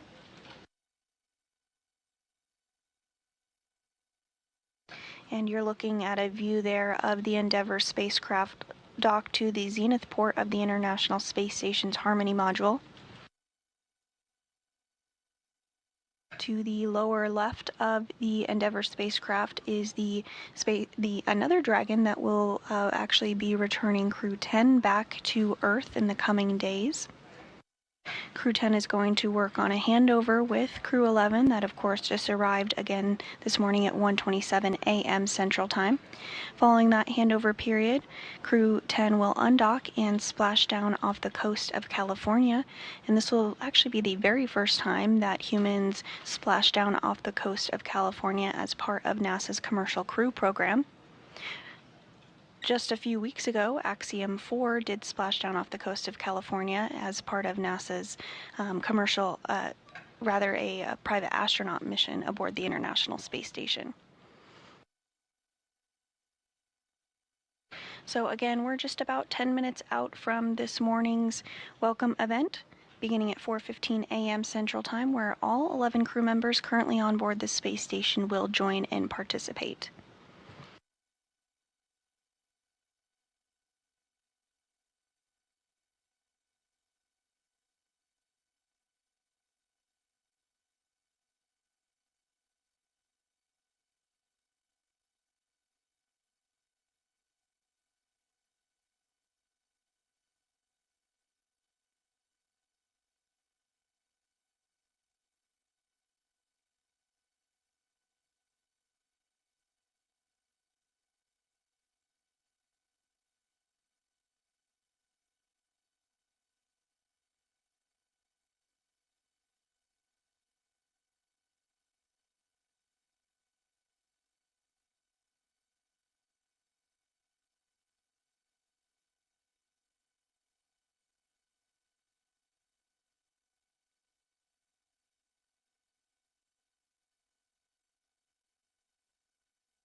And you're getting a live look inside the International Space Station as NASA astronaut Mike Fink, now on his 4th trip to Space Station, does a little microgravity flying.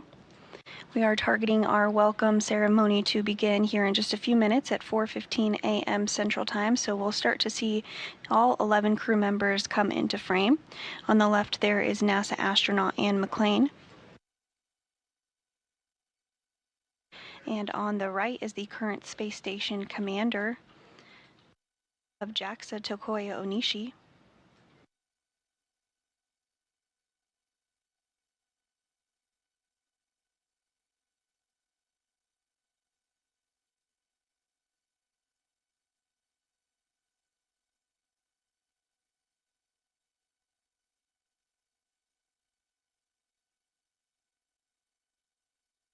And now joining in the frame is JAXA astronaut Kimi Yui.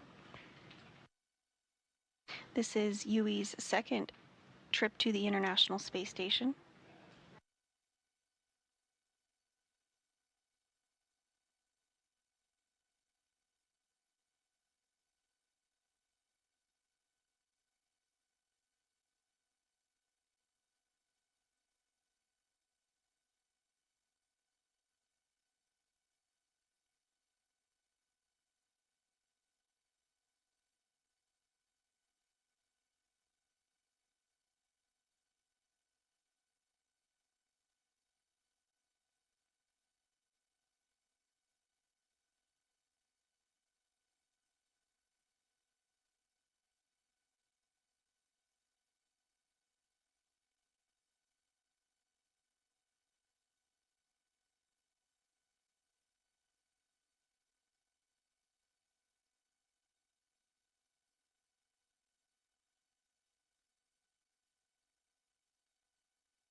And we will go ahead and stand by for just a couple minutes longer ahead of the welcome ceremony today at 4:15 a.m. Central Time.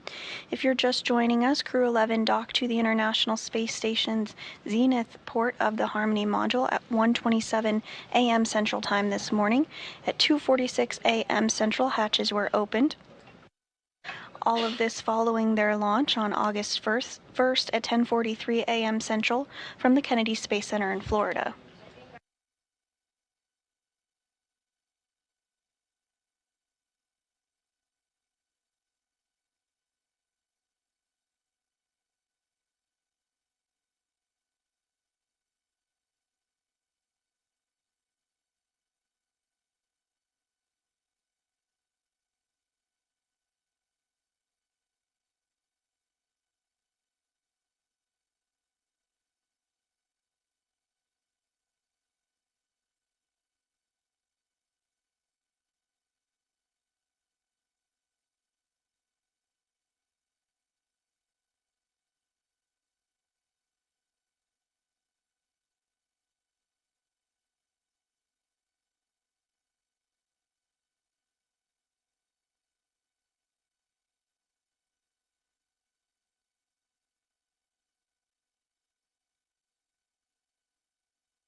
Station, this is Houston. Are you ready for the event?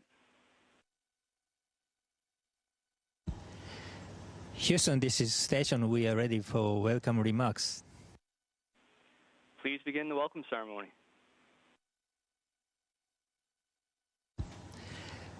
Good morning, good afternoon, everybody on the ground from the International Space Station. And Endeavour crew, welcome on board. Yokoso, Daburo Pajalbach. And we are so happy and excited to see your smiling faces. And Gina, Oleg, congratulations on your first space flight. We are looking forward to hearing your impressions and your feelings about that. And Mike and Kimia, welcome back. Your experience will be an invaluable asset for Expedition 73.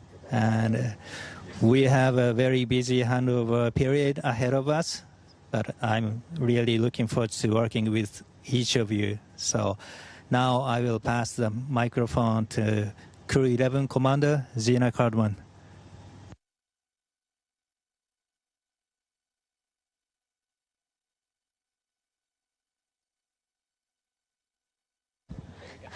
You can tell I'm new. Hello. This has been the absolute journey of a lifetime. We are so incredibly grateful to be here. Thank you so much for this warm welcome. It was such an unbelievably beautiful sight to see the space station come into our view for the first time, especially with these wonderful crewmates. Oleg and I, both for the first time, and of course Mike and Kimia-san have so much experience that they bring to this team. With deep gratitude to everyone who got us ready for this moment. Thank you so much. Over to you, Mike. Thank you, Zena, and thank you to the Expedition 73 crew. You have made us feel so welcome. We're so glad to be here. We're happy to join you, and we will do our best to help the 73 crew who's on Crew 10 to get home safely. Your friends and family are waiting for you. In the meantime, this is a beautiful space station, and it's so good to be back, and we're here to take good care of it and help do our very best. Oh, thank you very much for warm, very, very good welcome. And I'm so grateful to be here. We have great Crew 11 crew members and also this expedition members. Yeah, I'm very looking forward to working with them and make this Expedition 73 the best. I'll work hard. Thank you. Thank you, Kimia-san. I'm Oleg Platonov, and I'm also would like to say thank you very much for so warm meeting, and I believe and I hope we will have incredible and unbelievable time on board. И спасибо моим коллегам, будущим соэкипажникам. Я также благодарю вас за такую теплую встречу. И спасибо всем на Земле, кто готовил меня и наш экипаж и сделал все возможное, чтобы отправить нас сюда. Мы обещаем выполнить все наши задачи на самые высокие оценки и продвигать человечество в области космонавтики только вперед. Спасибо. Ура. It's enthusiasm. Thank you, guys, and once again, welcome on board the International Space Station. And Houston, back with you. That concludes our event. Thank you to all participants. Station, we are now resuming operational audio communications.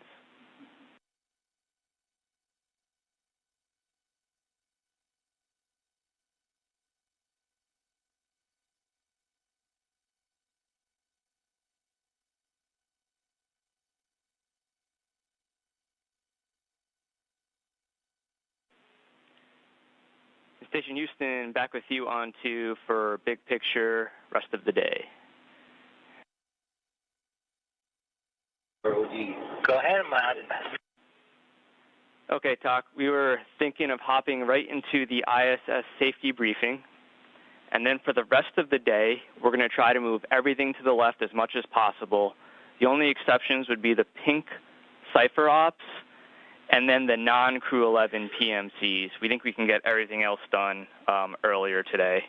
The only thing we ask is we keep those blue activities somewhat in the same order chronologically, just to make sure that we're all in sync. How copy? Okay, copy all. Basically, we move everything to the left except for pink activity and also non-Crew 11 related PMC. That is a good readback. Ready when you are. And we are going to just start a safety briefing so you guys can send a test command for caution warning tones.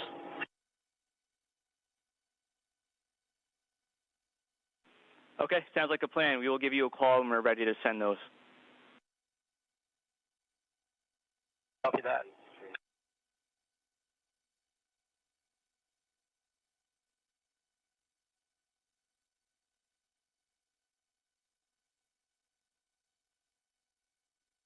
And there you had it, a very warm welcome to Crew 11 on board the International Space Station following their launch August 1st at 10:43 a.m. Central Time. They docked today at 1:27 a.m. Central to the zenith port of the International Space Station. Following that, hatches were opened at 2:46 a.m. and we just wrapped up an incredible welcome ceremony where Crew 11 is now safely on board. You can follow along with the mission on social media and by checking the daily Space Station blog, but that's going to do it for us. Thanks so much for following along on Crew 11's journey. Go NASA, go SpaceX, go Crew 11. This is Mission Control Houston.